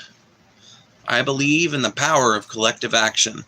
I believe in the power of the individual worker to collectivize, to make their case to other people in their position, and to see their will done through collective action. Democracy is for everyone. That's goddamn right. There's a foster care house down the street from my house, and it is the creepiest looking place I've ever seen. It's like out of a horror movie. Yeah, pretty much every foster house I've ever seen is like that. They always choose these old, like, like plantation houses and shit. It's really creepy. Honestly, it's hella creepy.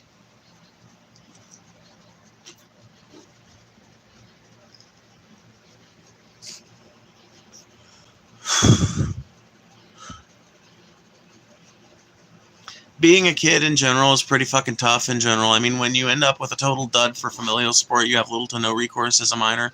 Yeah, I mean, that's another problem, and you know, it's one of the reasons why I think third spaces for kids really should become more of a thing, because I think that a lot of that can be allayed with the right support structure of friends and things like that.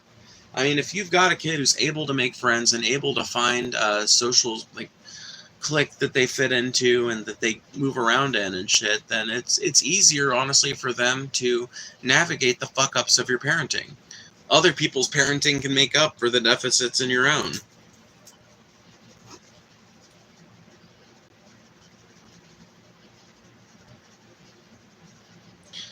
Okay, so you are a landowner, so I guess you have some influence, but us plebs in chat are low-class nobodies. I mean, I'm a low-class nobody too, though. My family owns 2 acres. 2. 2 acres. 2 acres more than anybody in this chat has, but that's just 2 acres. That doesn't give me some special vote that counts more than your vote. Nor does it give me some special voice that counts louder than your voice.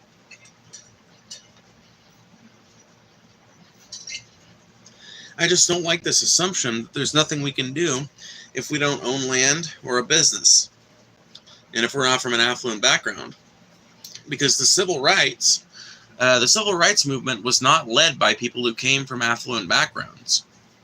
The civil rights movement was led by people who came from modest means. The civil rights movement was made up of people who came from poverty. The anti-war protests of Vietnam. Yeah, a lot of the people in there were upper middle class and middle class kids, but a lot of them were fucking poor kids. A lot of them were fucking hobos and fucking regular ass hippies that came from farms all over the South and Midwest, sowing their wild oats, if you will. Every big social movement in this country has involved all kinds of people from different social strata, you know? And the ones that have been really successful through mass action, I mean, look at all the labor action that's happened in this country. The 1972 Harlan County UMW strikes and the victory that they were able to get in the 70s. That's an example of collective action by people who had nothing, who had next to nothing. Regular ass poor people, regular ass working class people. They didn't get that by being super influential. They didn't get that by being rich people, because they weren't. They were coal miners. You know how they got their concession? They stood the line, and their wives stood the line.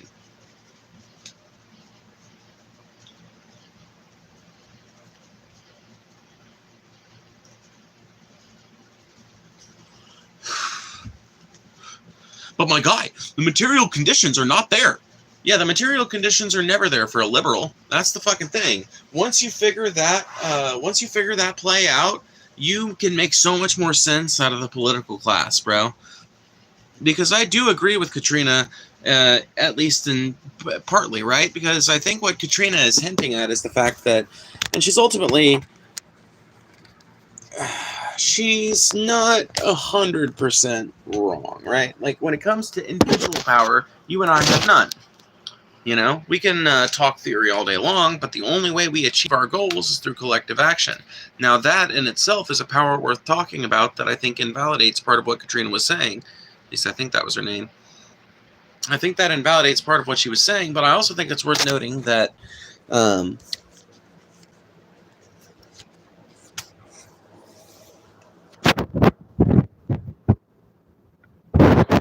there is definitely like a political class, and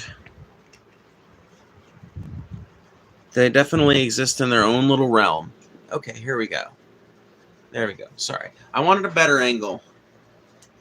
So we're going to do this angle for a while.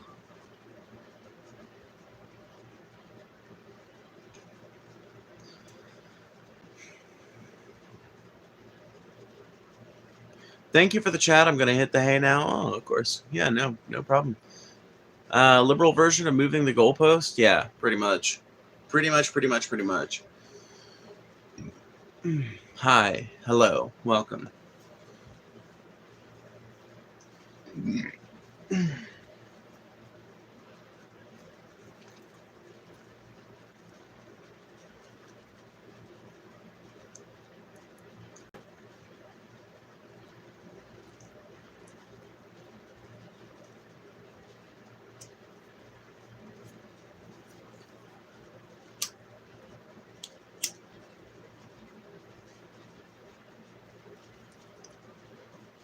There's a power that must rule every land. When we stand hand in hand, there's a power that must rule every land. One industrial union grand.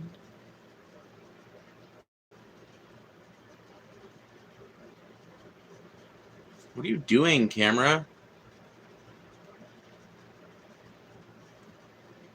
What's your most conservative position? What's this camera doing, bro?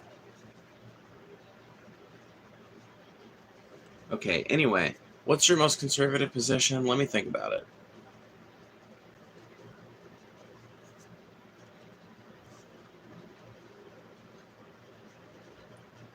Bro, why is my camera doing this?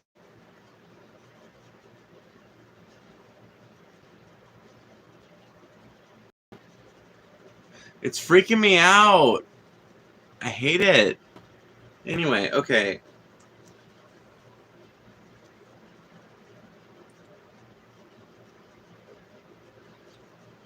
I don't know. I guess it depends on what you consider a conservative position. Because, like, part of, like, traditional conservatism used to be, like, we don't go to war, like, isolationism, you know? But, like, neoconservatives are all about war, so, you know? I don't know. Maybe how I feel about guns. I'm pretty open about the fact that I think people should be able to own whatever the fuck that they want in terms of like hardware. I don't think that there should be any hardware limitations when it comes to guns. I do think that it's a good idea that we background check people before they buy guns. You know, I do think that that's probably for the best. I do think it's good that we keep guns out of the hands of people who've committed domestic violence and things like that. But in terms of limiting what kind of hardware someone can have or magazine capacity or anything like that, nah. I think that gun safety needs to be a part of our education system, especially because our culture is so drawn up in guns. And I think that we really need to have a serious conversation in this country about our relationship to firearms. Are they really a tool? If so, let's start treating them like one. Let's stop fucking jerking off with them, acting like they're this big badass thing that we all need to be celebrating constantly and pulling out every chance we get, you know? Um, and if it's not a tool, then, like, let's figure out some way to prevent, mass shootings from being a thing without, like, I don't want to destroy America's gun culture, you know? Like, I think that it's actually kind of based that the average American working person has the ability to own a gun and to get really good with it. I think that's actually kind of based and kind of cool. And I think we should probably keep that around. But I think that we need to get serious in this country about training people how to use them and about not playing around with them like they're fucking toys. How's your stance on the COVID vax? I'm so thankful I never got it, even though they were trying to force me. I've got both shots. You know, COVID and the first COVID shot and the first booster.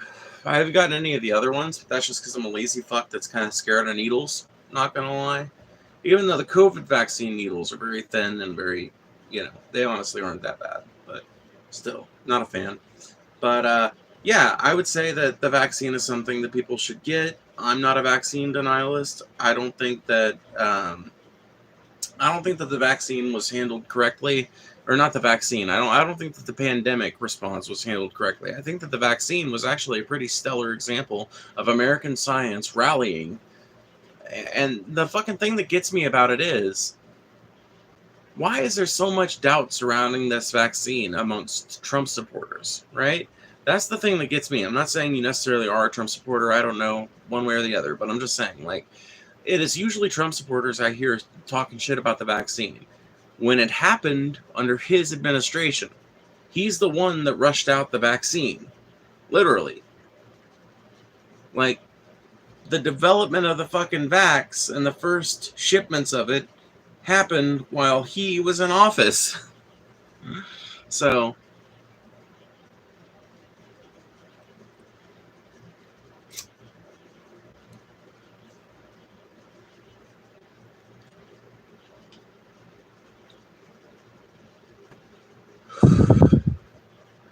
the closest I can think maybe is being pro-gun, yeah.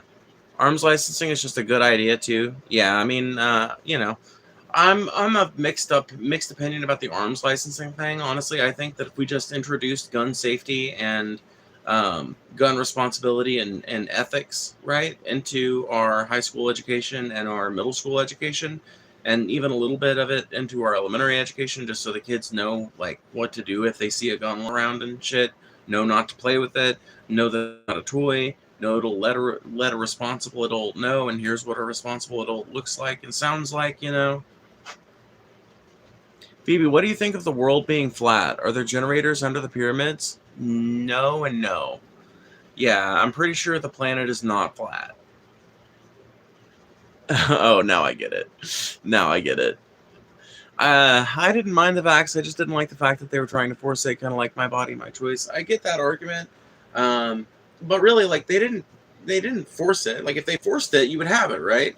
So they were like, if they were trying to force it, they tried pretty ineffectually. You know, I don't think they were really trying to force it. I think that they were really trying to push people to get it so that they could stem the tide, right? So that we could stop having people drop dead from it. And I think that enough people did get the vaccine to stop people from dropping dead from it for the most part. I mean, we continue to have deaths from COVID every year, but it's become endemic now. You know, it's no longer a pandemic. Now it's endemic, which means it's just part of our natural environment now. We could have possibly avoided that with a better response to the pandemic, but at this late stage in the game, who the fuck knows? Phoebes, what do you think about bedazzled nip-pierced gnomes, and is the moon made of Swiss cheese? Bro. Yes. I am unvaxxed. I also dodged the anthrax vax back in 1998. The earth is measured flat? What? Dawood, I knew you were crazy. I knew Dawood was crazy. But you know what? He's the cool kind of crazy. So it's cool. It's fine.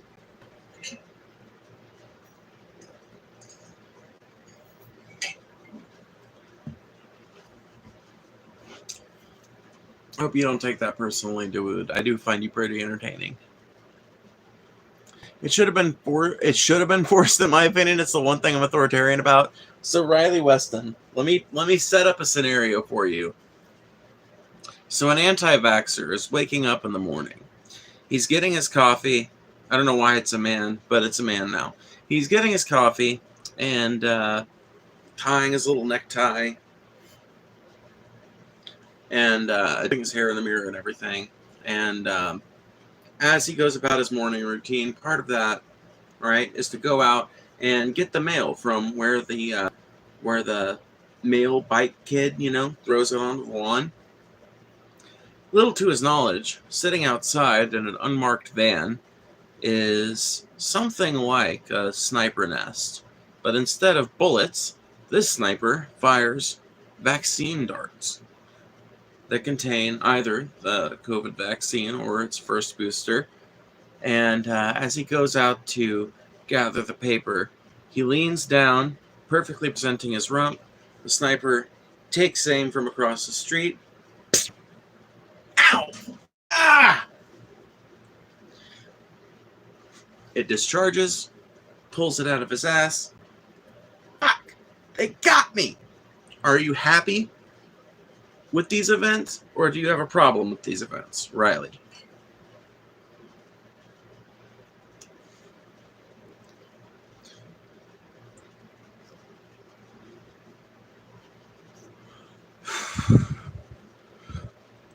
Book Blaze, were you around when Paul Zigo first introduced the fucking vaccine squad rhetoric?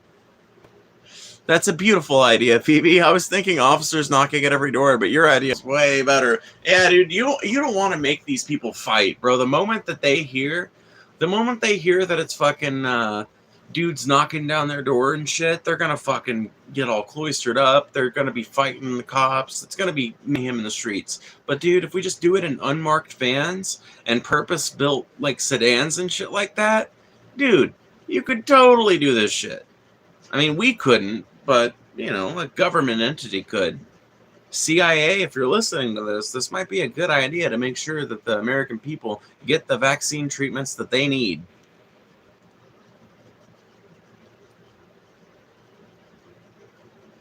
I'm not going to lie, I struggle to understand the whole thing. Yeah, what the fuck is a Therian? I'll tell you my opinion on them, but first you have to tell me what the fuck they are.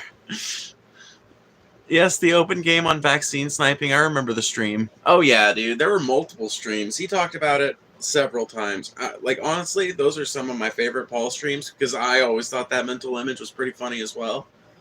It's funny to talk about that rhetoric 5 years on, though, you know? Can you believe it's been 5 years, Book Blaze? Can you believe it's been 5 fucking years since the pandemic was at its height? 5 years ago, America's streets were lit up with protest. Donald Trump was president, just like right now. He was doing a bunch of fucked up shit, just like right now, sending the National Guard on protesters. For how much everything changes, things stay awfully much the same.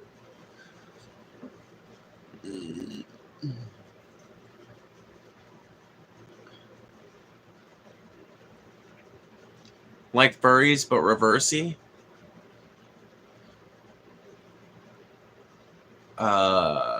That didn't explain anything. Because a furry in reverse would be an animal that thinks it's a human.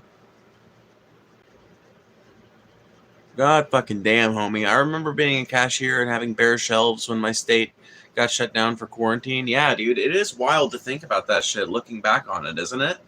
Isn't it wild to think about, like, just, like, how much everything changed, but how much everything kind of is the same in a way, you know? Protesters don't burn down cities and loot. Rioters do, and the riot is the language of the unheard. See life? Riots don't happen amongst groups of people who are taken care of by the governments that are supposed to take their tax money and take care of them as part of the exchange. Riots don't happen in peaceful societies whose governments and corporations are keeping up their end of the bargain, right? Our end of the bargain is that we go to work and we buy shit from them and we obey the law to the best of our ability, right? That's the citizens' part of the bargain. The corporation and the government's part of the bargain is to keep the streets safe, to keep prices low enough that people can afford to live, to keep wages high enough for people to live, to keep people from being at each other's throats, to provide a legal recourse for disagreements, etc. When the government or corporations, or both, fail at enough of their responsibilities, a riot is the inevitable consequence. Good, bad, right, or wrong.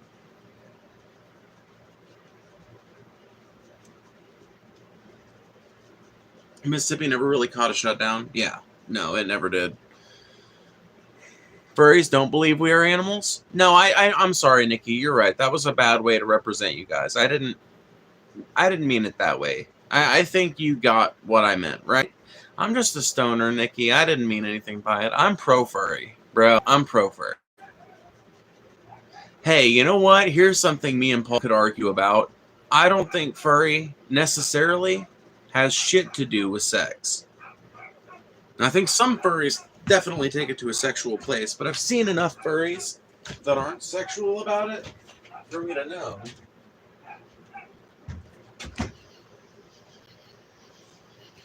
What's your problem, girlfriend?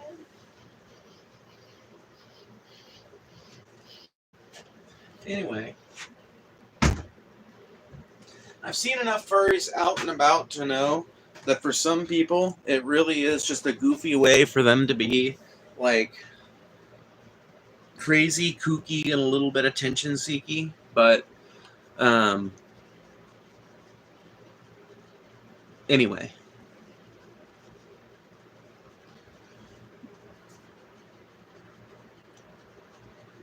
Read up, dumbass. Use your inference skills and post knowledge to know that that was not a full Casey sentence. No.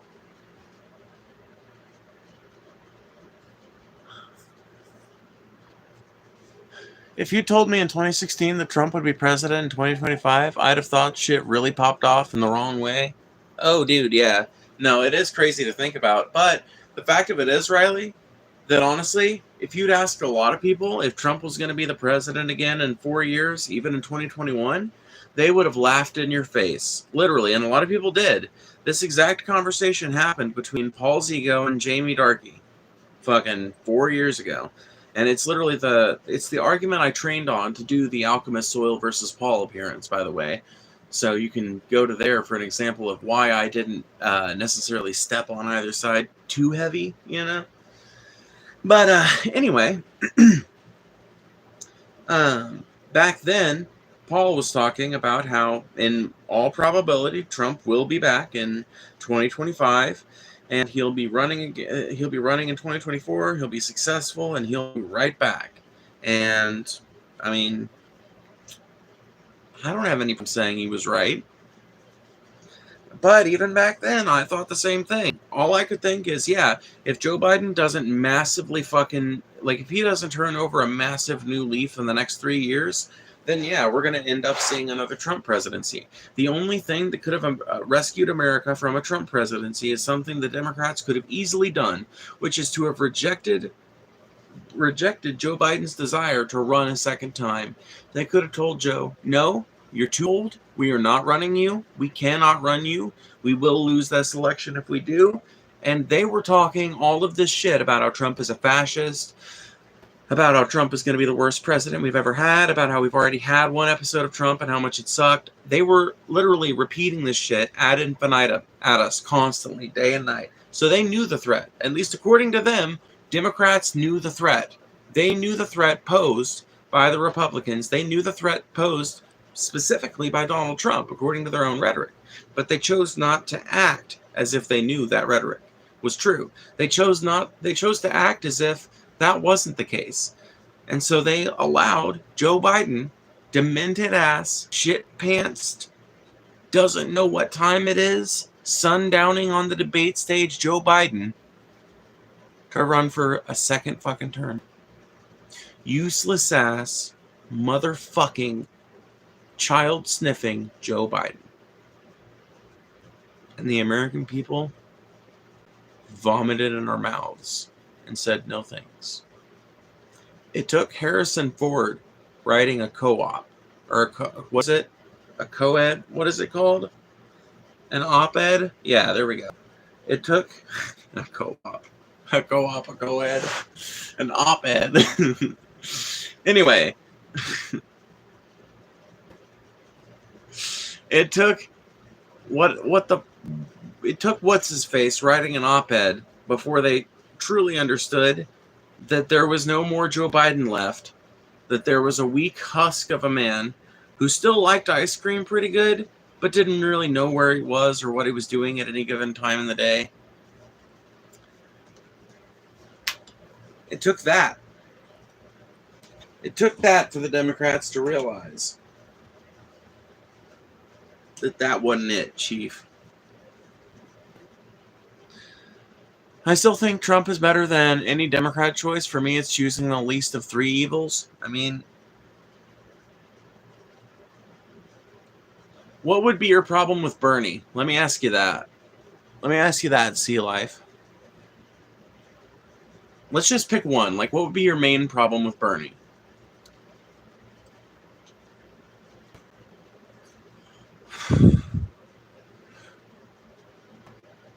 There isn't any choice. That's an illusion. I think there is, well, yeah, there's not a choice really between the Republicans and the Democrats. It's like, do you want Republican policy to not get any worse, but to be locked in as it is? Pick Democrats. Do you want Republican policy to make the country even worse? Then pick Republicans, you know? Like, in my mind, that's where the delineation lies, and so I don't see any progress achievable through picking either of them. I think real progress could happen through electoralism, but I think it doesn't happen by electing parties who are actively stacked against any sort of populist movement in a country that utterly needs that sort of policy.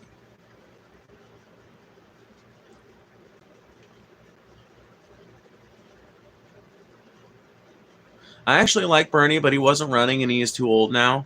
Oh man, Sea Life. I knew we would get along somewhere. No, actually, we've been having great conversations since you've been. And by the way, thank you for joining the membership. That's really cool of you.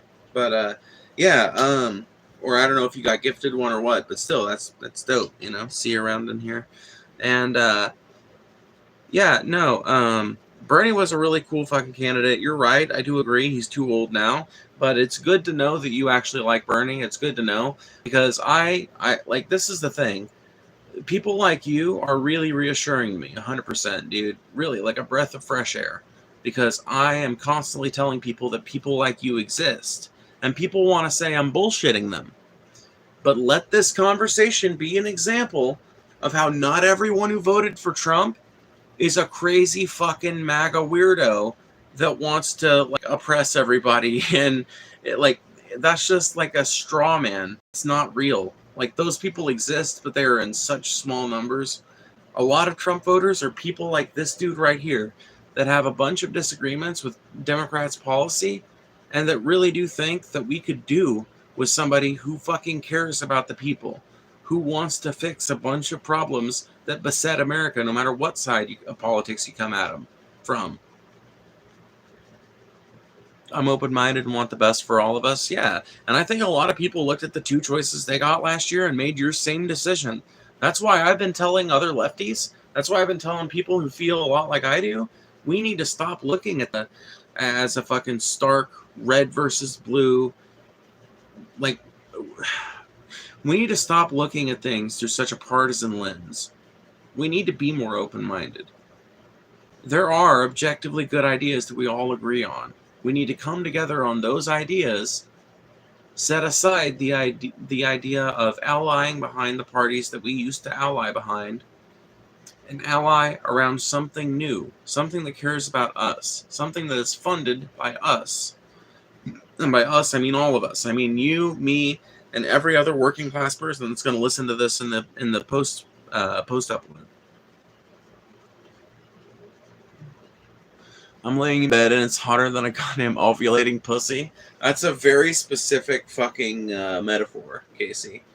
But yeah, I'm guessing y'all don't have air conditioning, and that fucking blows, because you're farther south than I am.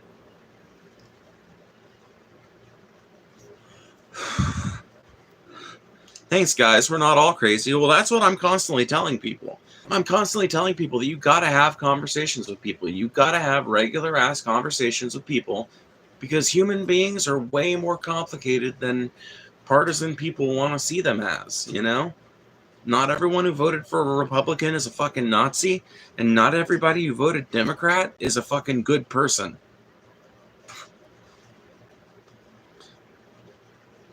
Such a way with words. I know, right, Book Blaze? Hey, Gemma, what's up?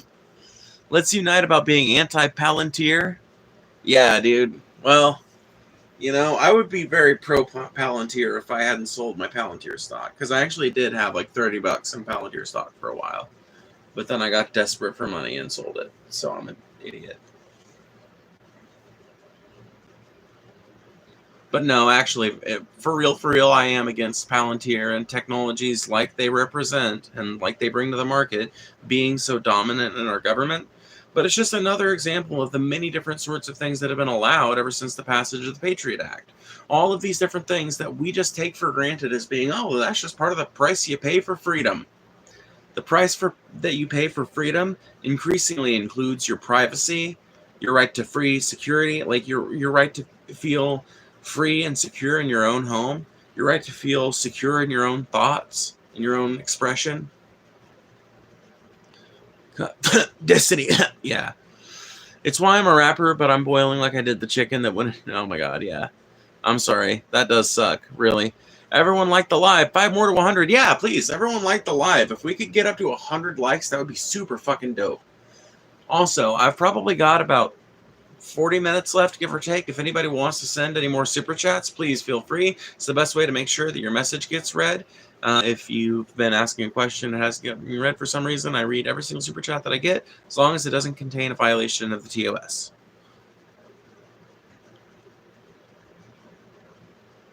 Never did shrooms? Oh my god, Casey. One of these days, bro. One of these days.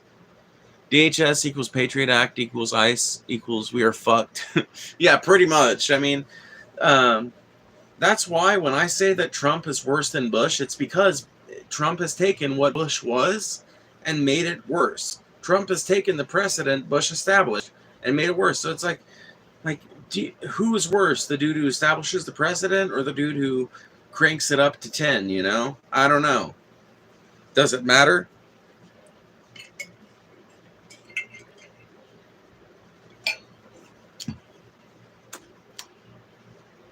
Speaking of whom, I keep hearing Destiny referred to as leftist, which, yeah, no. Like, he is one of the most capital-humping people you will ever meet and super pro-Israel. Oh, yeah, 100%. He will even say he's not a leftist. Like, that's the fucking thing. I don't know who the fuck is calling Destiny a leftist. Probably people on the right, but he's not. He's a liberal. He's literally a fucking... he's a Democrat, bro. He's not just a liberal. He's a fucking... I cried when they shot Medgar Evers. Tears ran down my spine. And I cried when they shot Mr. Kennedy, as though I'd lost a father of mine. But Malcolm X, he had it coming. He got what he asked for this time. So love me, love me, love me. I'm a liberal. He's literally that kind of liberal.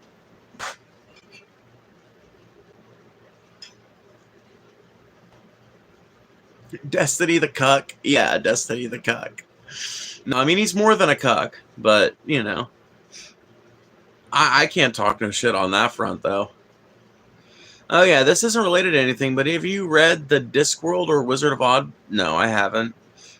I think I might have read The Wizard of Oz, actually, way back when I was a kid, but I don't remember it. I didn't reread it like some books I read during my childhood. I've heard this from other people on the left who use him as an example of misogyny on the left, which I'm not saying isn't an issue, but he's not part of it because he isn't a leftist. Yeah, I mean, he's not a leftist, but is a neoliberal on the left. Okay, Rose, this might actually be an interesting conversation for us, right? And maybe some of you guys in chat can provide your opinions. Is a neoliberal on the left, right? So a neoliberal meaning someone who supports trans rights, someone who supports gay rights, someone who supports any social cause of the day, but someone who is still pro-capitalist, right? They might be anti-universal health care, or they might want only a single-payer option. They're usually pro-war, or can at least be convinced to be pro-war pretty easily. They're usually pro-Israel, right? As a person like that, do we consider them on the left because of their social positions? Are they on the center because they've got some social positions of the left, but some positions like their positions on war, their positions on capital that are more like those on the right? Where do you line these people at? And I think the answer is the center. I think that actually a neoliberal is a centrist. Ultimately. On any fucking objective basis. I think in America they constitute the left because the Overton window is so far shifted to the right.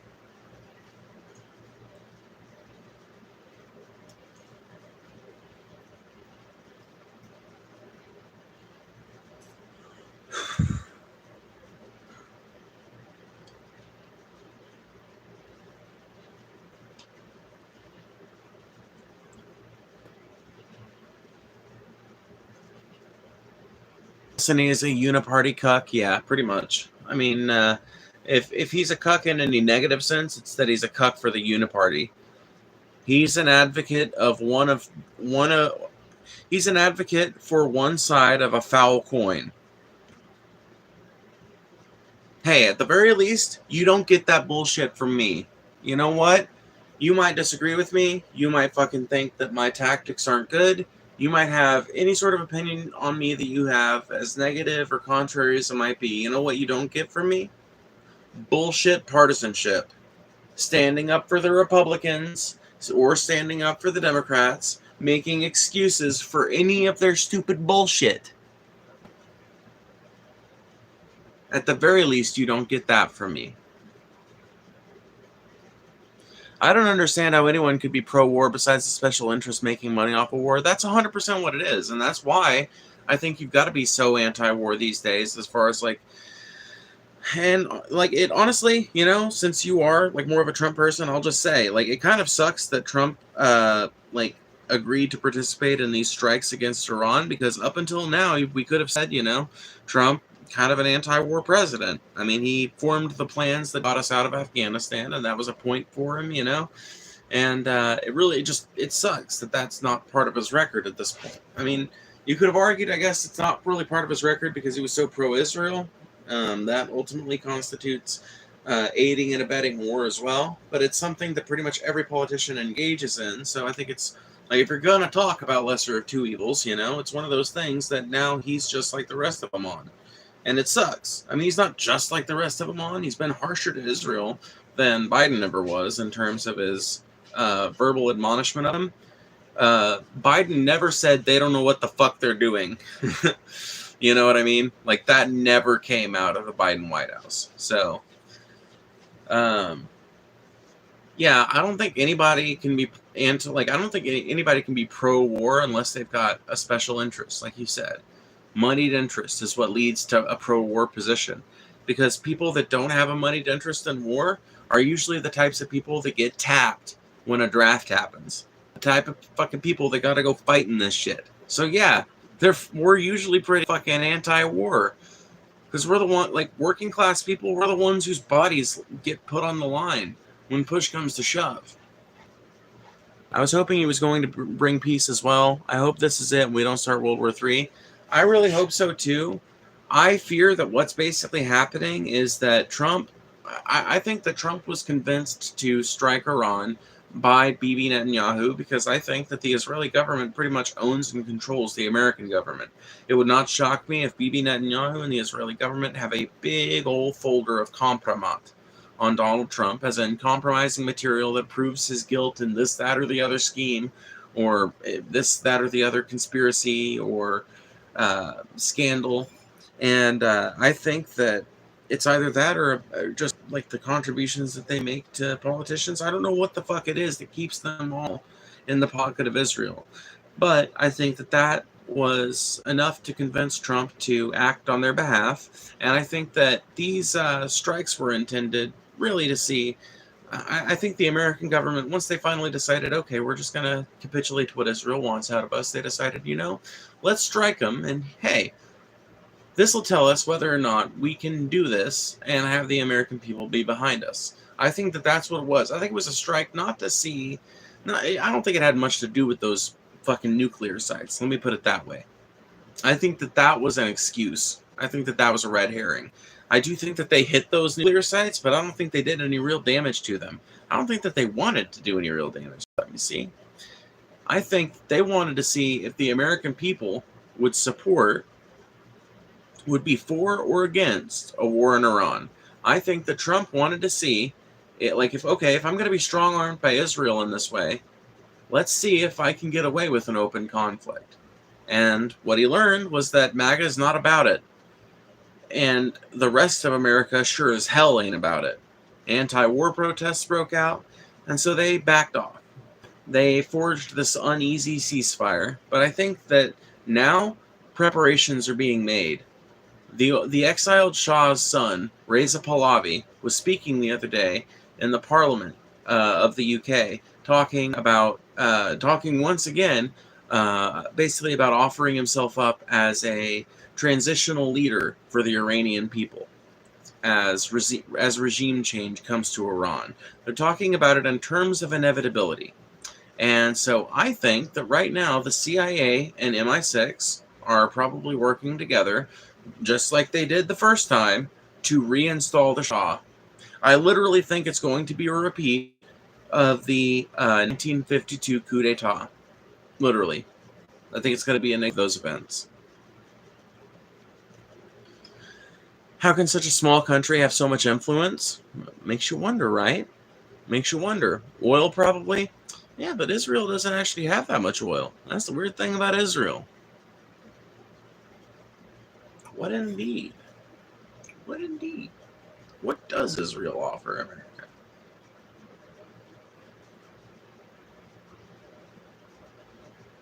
What does Israel offer America that none of our allies in the Middle East offer us? What does Israel offer us that we don't have in any of the other Middle Eastern countries? There's one thing.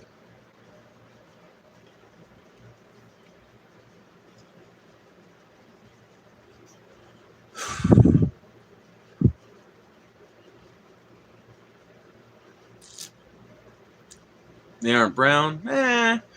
Less important. That's less important than what I'm getting at.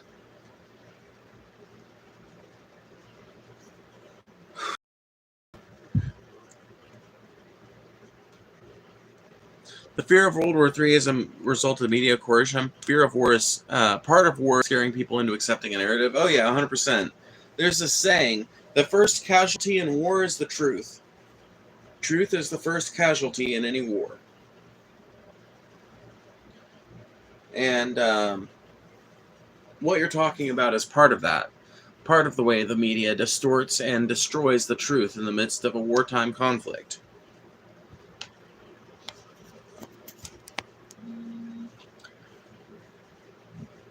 Nukes. Good guess. Close, close.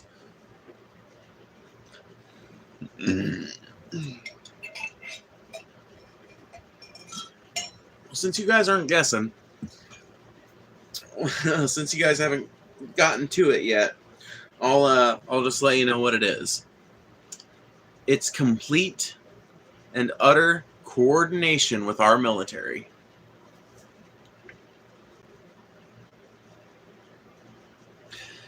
It's complete and utter coordination with our military. That is what Israel offers that no other country in the Middle East offers.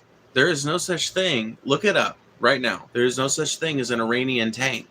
There are American tanks with I'm sorry, not Iranian, Israeli. There's no such thing as an Israeli tank. There are American tanks with Israeli modifications.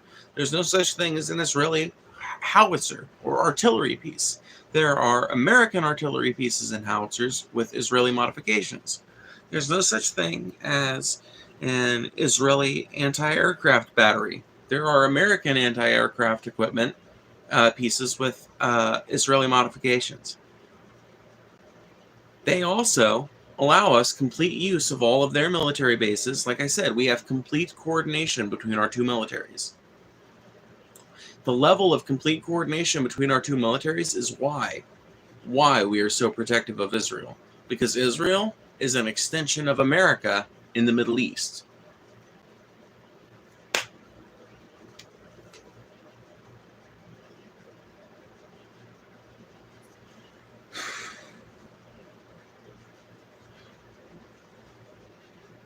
Big money selling munitions to Israel, I'm guessing. Oh, fuck yeah.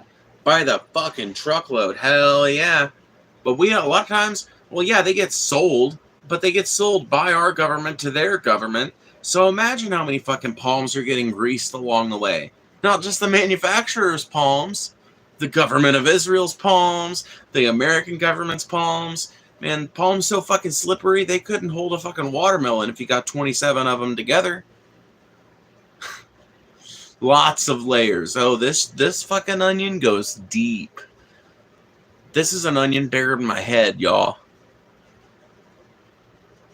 Israel is the outsourcing of anti-Semitism from Europe into the Middle East. Fact? Yes. No, that's literally fact. That's 100% true. That's just literally like historical fact. America and Great Britain and a couple of other countries got together and were like, you know, there's a couple of things we could do about this anti-Semitism erupting across Europe, and that we here personally feel in this chamber. There are some inhumane solutions, and there are some humane solutions. One of the humane solutions is the idea of Zionism. The idea that the Jews should return to their homeland, their ancestral homeland, and it is Britain that will bring this homeland to a new Jewish control. And America helped them in that effort, and eventually the British withdrew completely, and it just became our project. And we've been fighting their battles since 1952.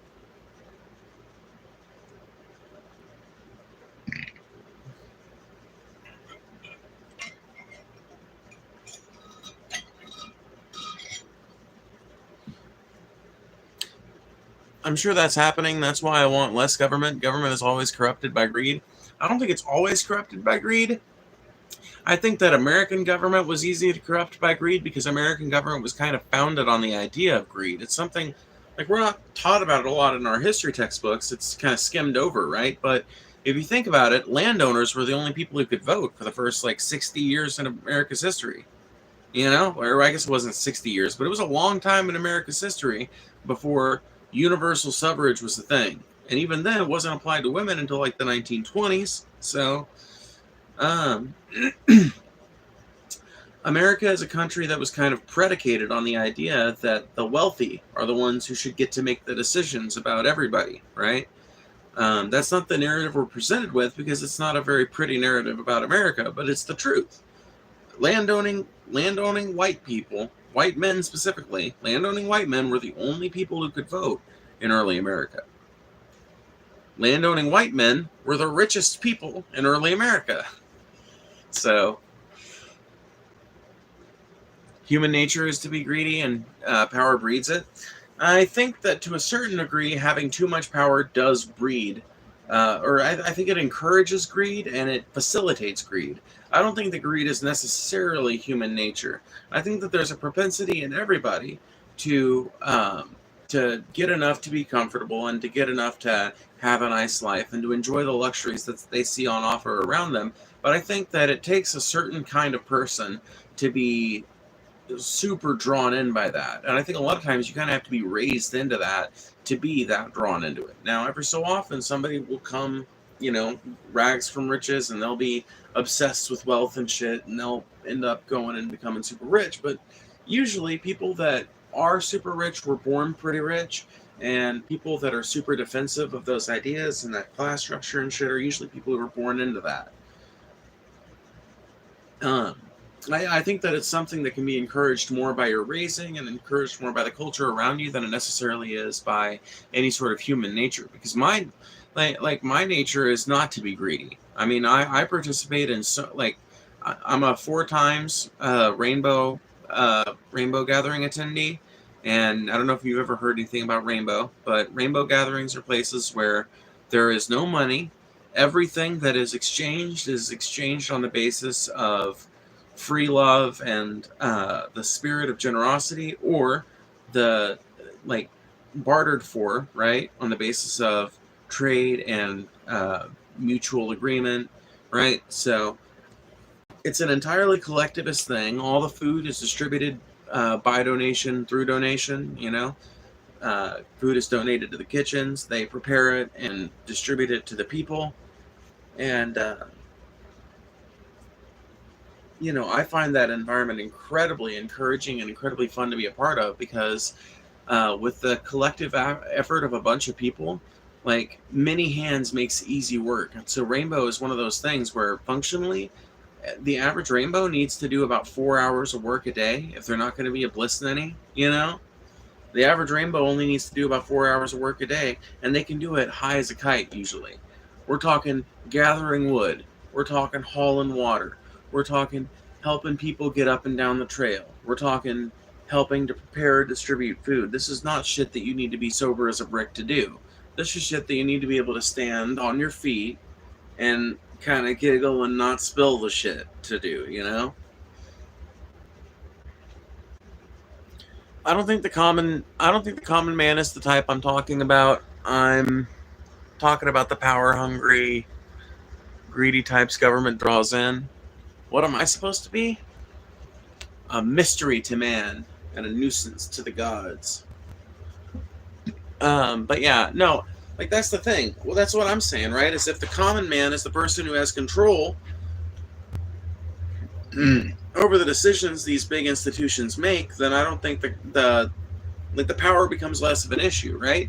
If the power is not vested in these individuals, but rather in the will of the people. I think one of the problems with America is that too much of the power is taken out of the people's hands and placed into the hands of paid representatives, professional representatives, basically.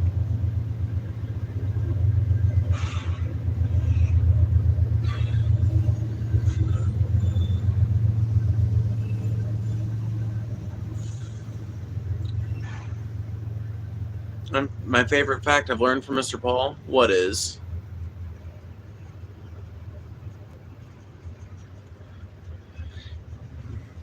The orangutans had it right. Their trading is based on sexual favors.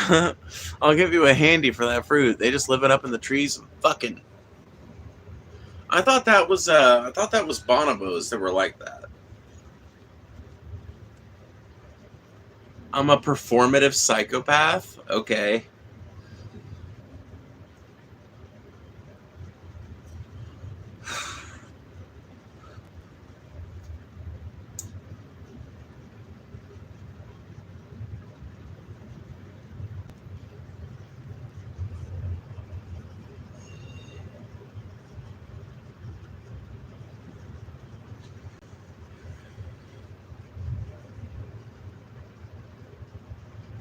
Under capitalism, greed can be seen as survival. Yeah, I mean, that's another aspect about it, right? For sure. Have a good night, y'all. Got to get some sleep. Great talk as always. Well, I'm looking forward to seeing you in chat again. Thank you so much for hanging out as always.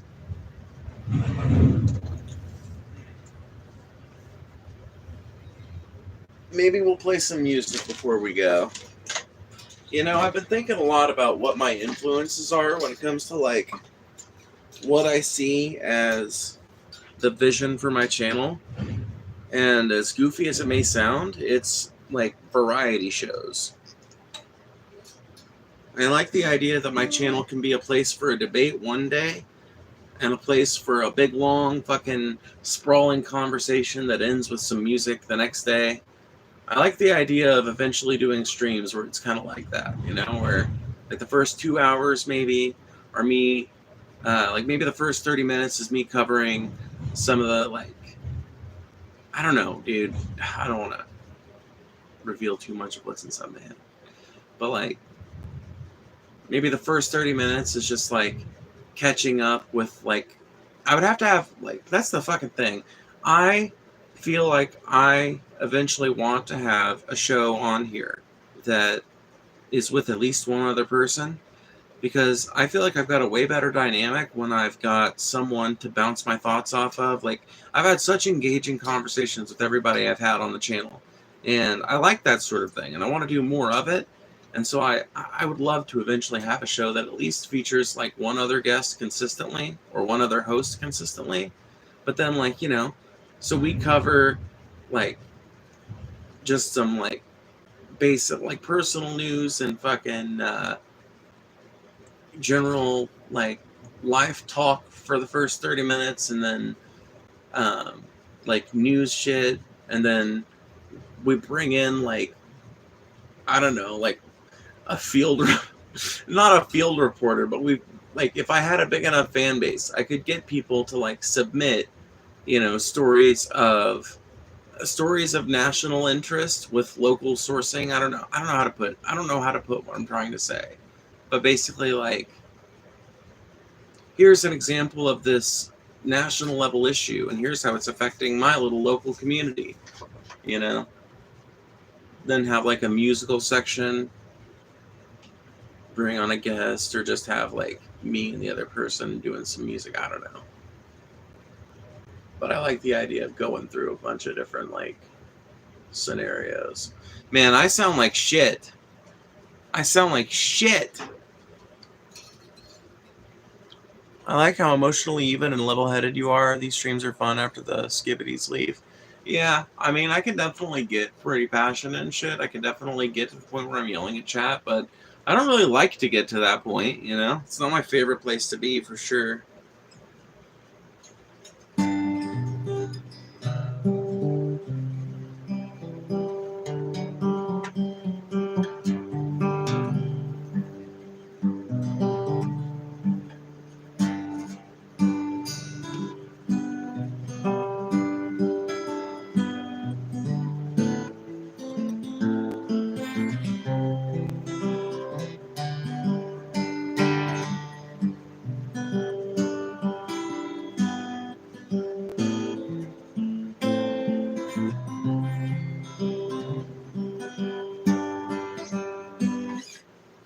That's why I don't stream. I feel like I get ruffled too easily. Oh, dude. I'm immune to the ruffling.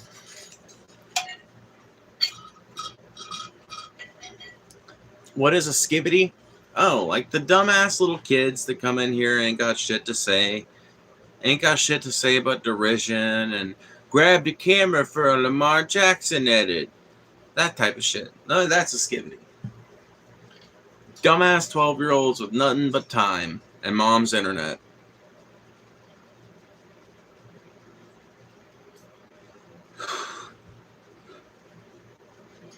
The worst combination on the planet.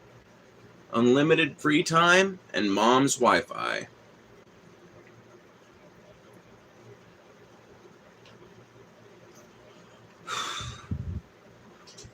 Yeah, my jimmies remain firmly unrustled.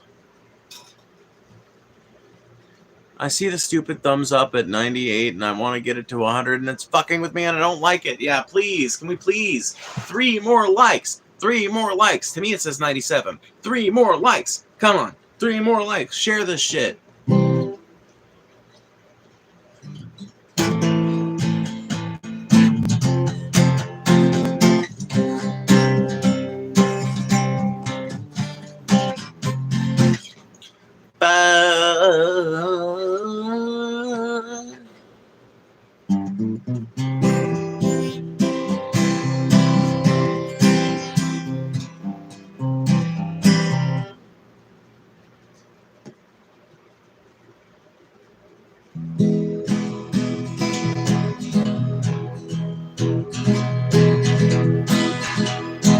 Listen to the fife and snare marching through the squares, tinsel flags of insurrection dancing through the air.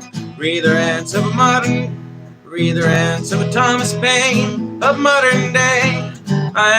I have felt a feeling that has not yet gone away. Hey, boycott me, boycott this, and mute your children's mouths when they sing along this very song and spread word all around. Hey, FOP, boycott me, for I am standing up. I'd rather drink the rebel's lore than drink what from your cup. I'd rather read the rebel's lore than drink what from your cup.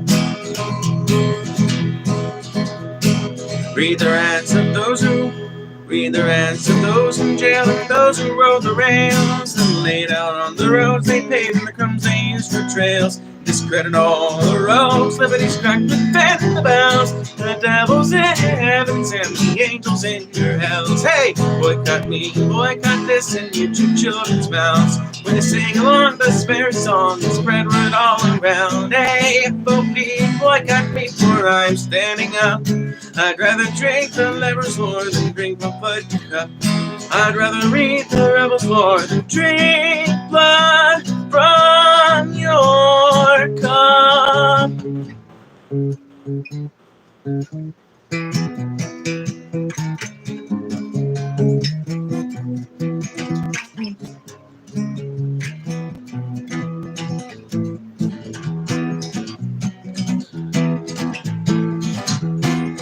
Sorry, I'm a little rusty on this particular song.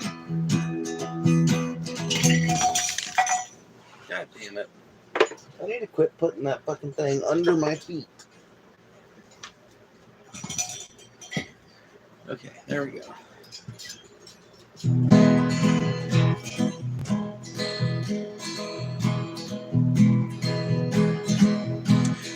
few of today are the heroes of tomorrow. There'll be a holiday, times of regret and sorrow. And when the pressed on stamps, well, look, they're not forgotten. So let's go down in history, blacklisted and boycotted. Hey, boycott me and boycott this, and mute your children's mouths when they sing along this very song and spread word all around. Hey, FOP, boycott me, for I am standing up. I'd rather drink the rebel's Lord than drink the blood your cup. I'd rather drink the rebel's Lord than drink blood from your cup.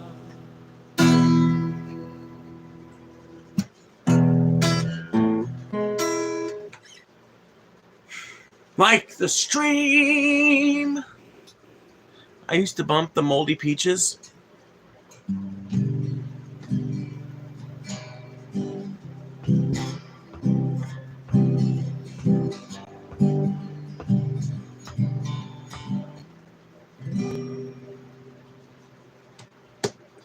You're a part-time lover and a full-time friend. The monkey on your back is the latest trend. Don't see what anyone can see in anyone else. I kiss you on the brain in the shadow of the train. Kiss you all starry-eyed, my body swinging from side to side. Don't see what anyone can see in anyone else. But I will find my niche in your car with my MP3, DVD, rumble black guitar. I don't see what anyone can see in anyone else. But pebbles forgive me, the trees forgive me, so why can't you forgive me? I don't see what anyone can see in anyone else. But here is the church and here is the steeple. We sure are cute for two ugly people. Don't see what anyone can see in anyone else. But up a pound and left for FFBA start. Just because we use cheats doesn't mean we're not smart. I don't see what anyone can see in anyone else. But we both have giant fits of rage. You want more fans, I want more stage. I don't see what anyone can see in anyone else. But you do do do do do do do do do do.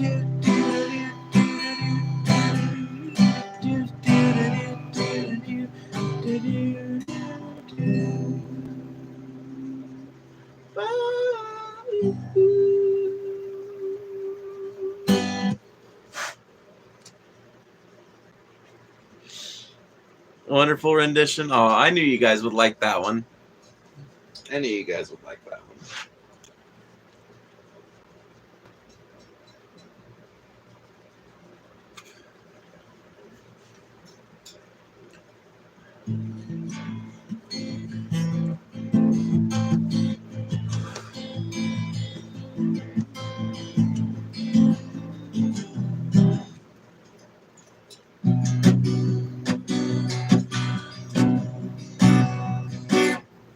Hold on.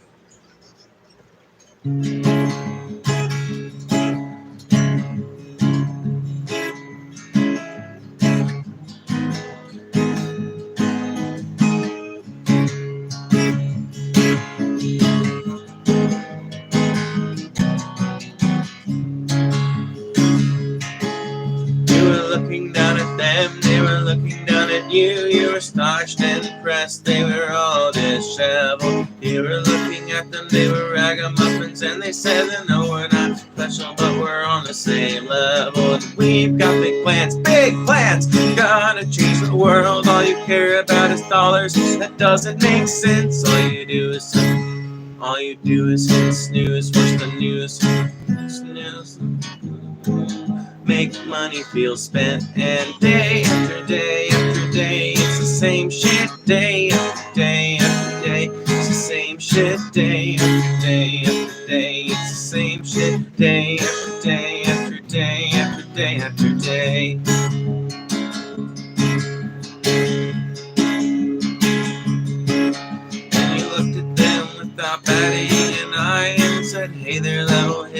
let your freak flag fly? Why don't you tattoo?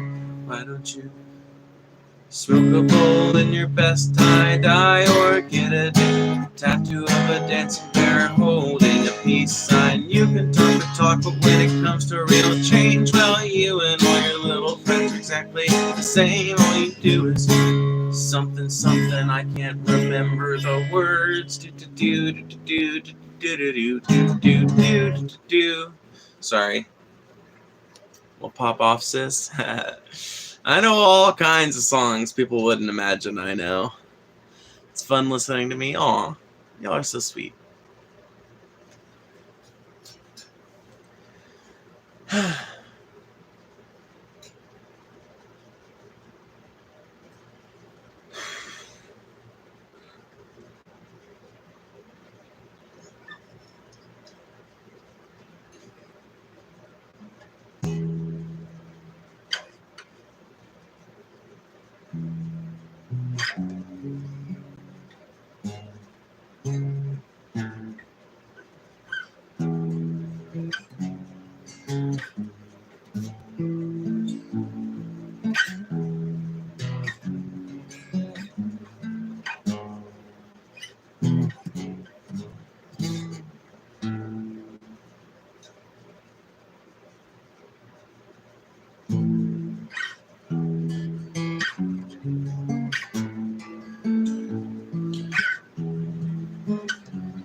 Go to the store for nothing and walk right by the house where you live with Snow White.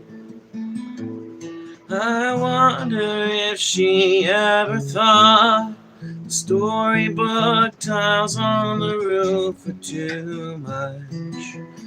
From the window, it's not a bad show. If your favorite thing's Dianetics or stucco, the drugstores were open all night.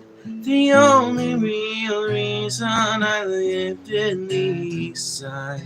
Love a good place to hide in, play in, side.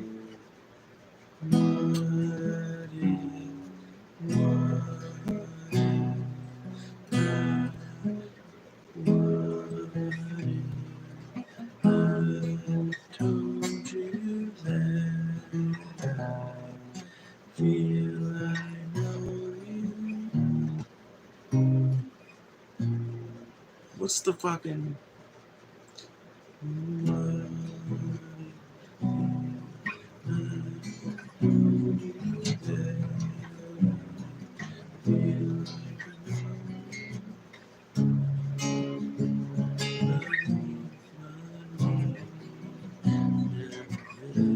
There we go.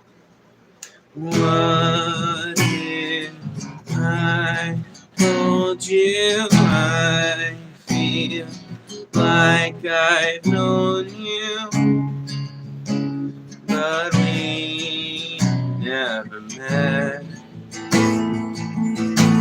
Here everyone knows you're the way to my heart. All of your stories, your friends at the bar.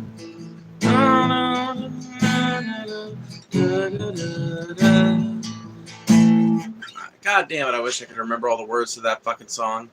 Miserable. I love being here, brings the light to my sadness. Aw, Casey.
Do or have you gone to therapy? Yes, I have. I don't currently.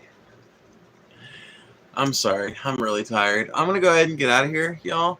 Thank you guys for chilling. Thank you to everybody who super chatted, and I will see you guys later. Goodbye.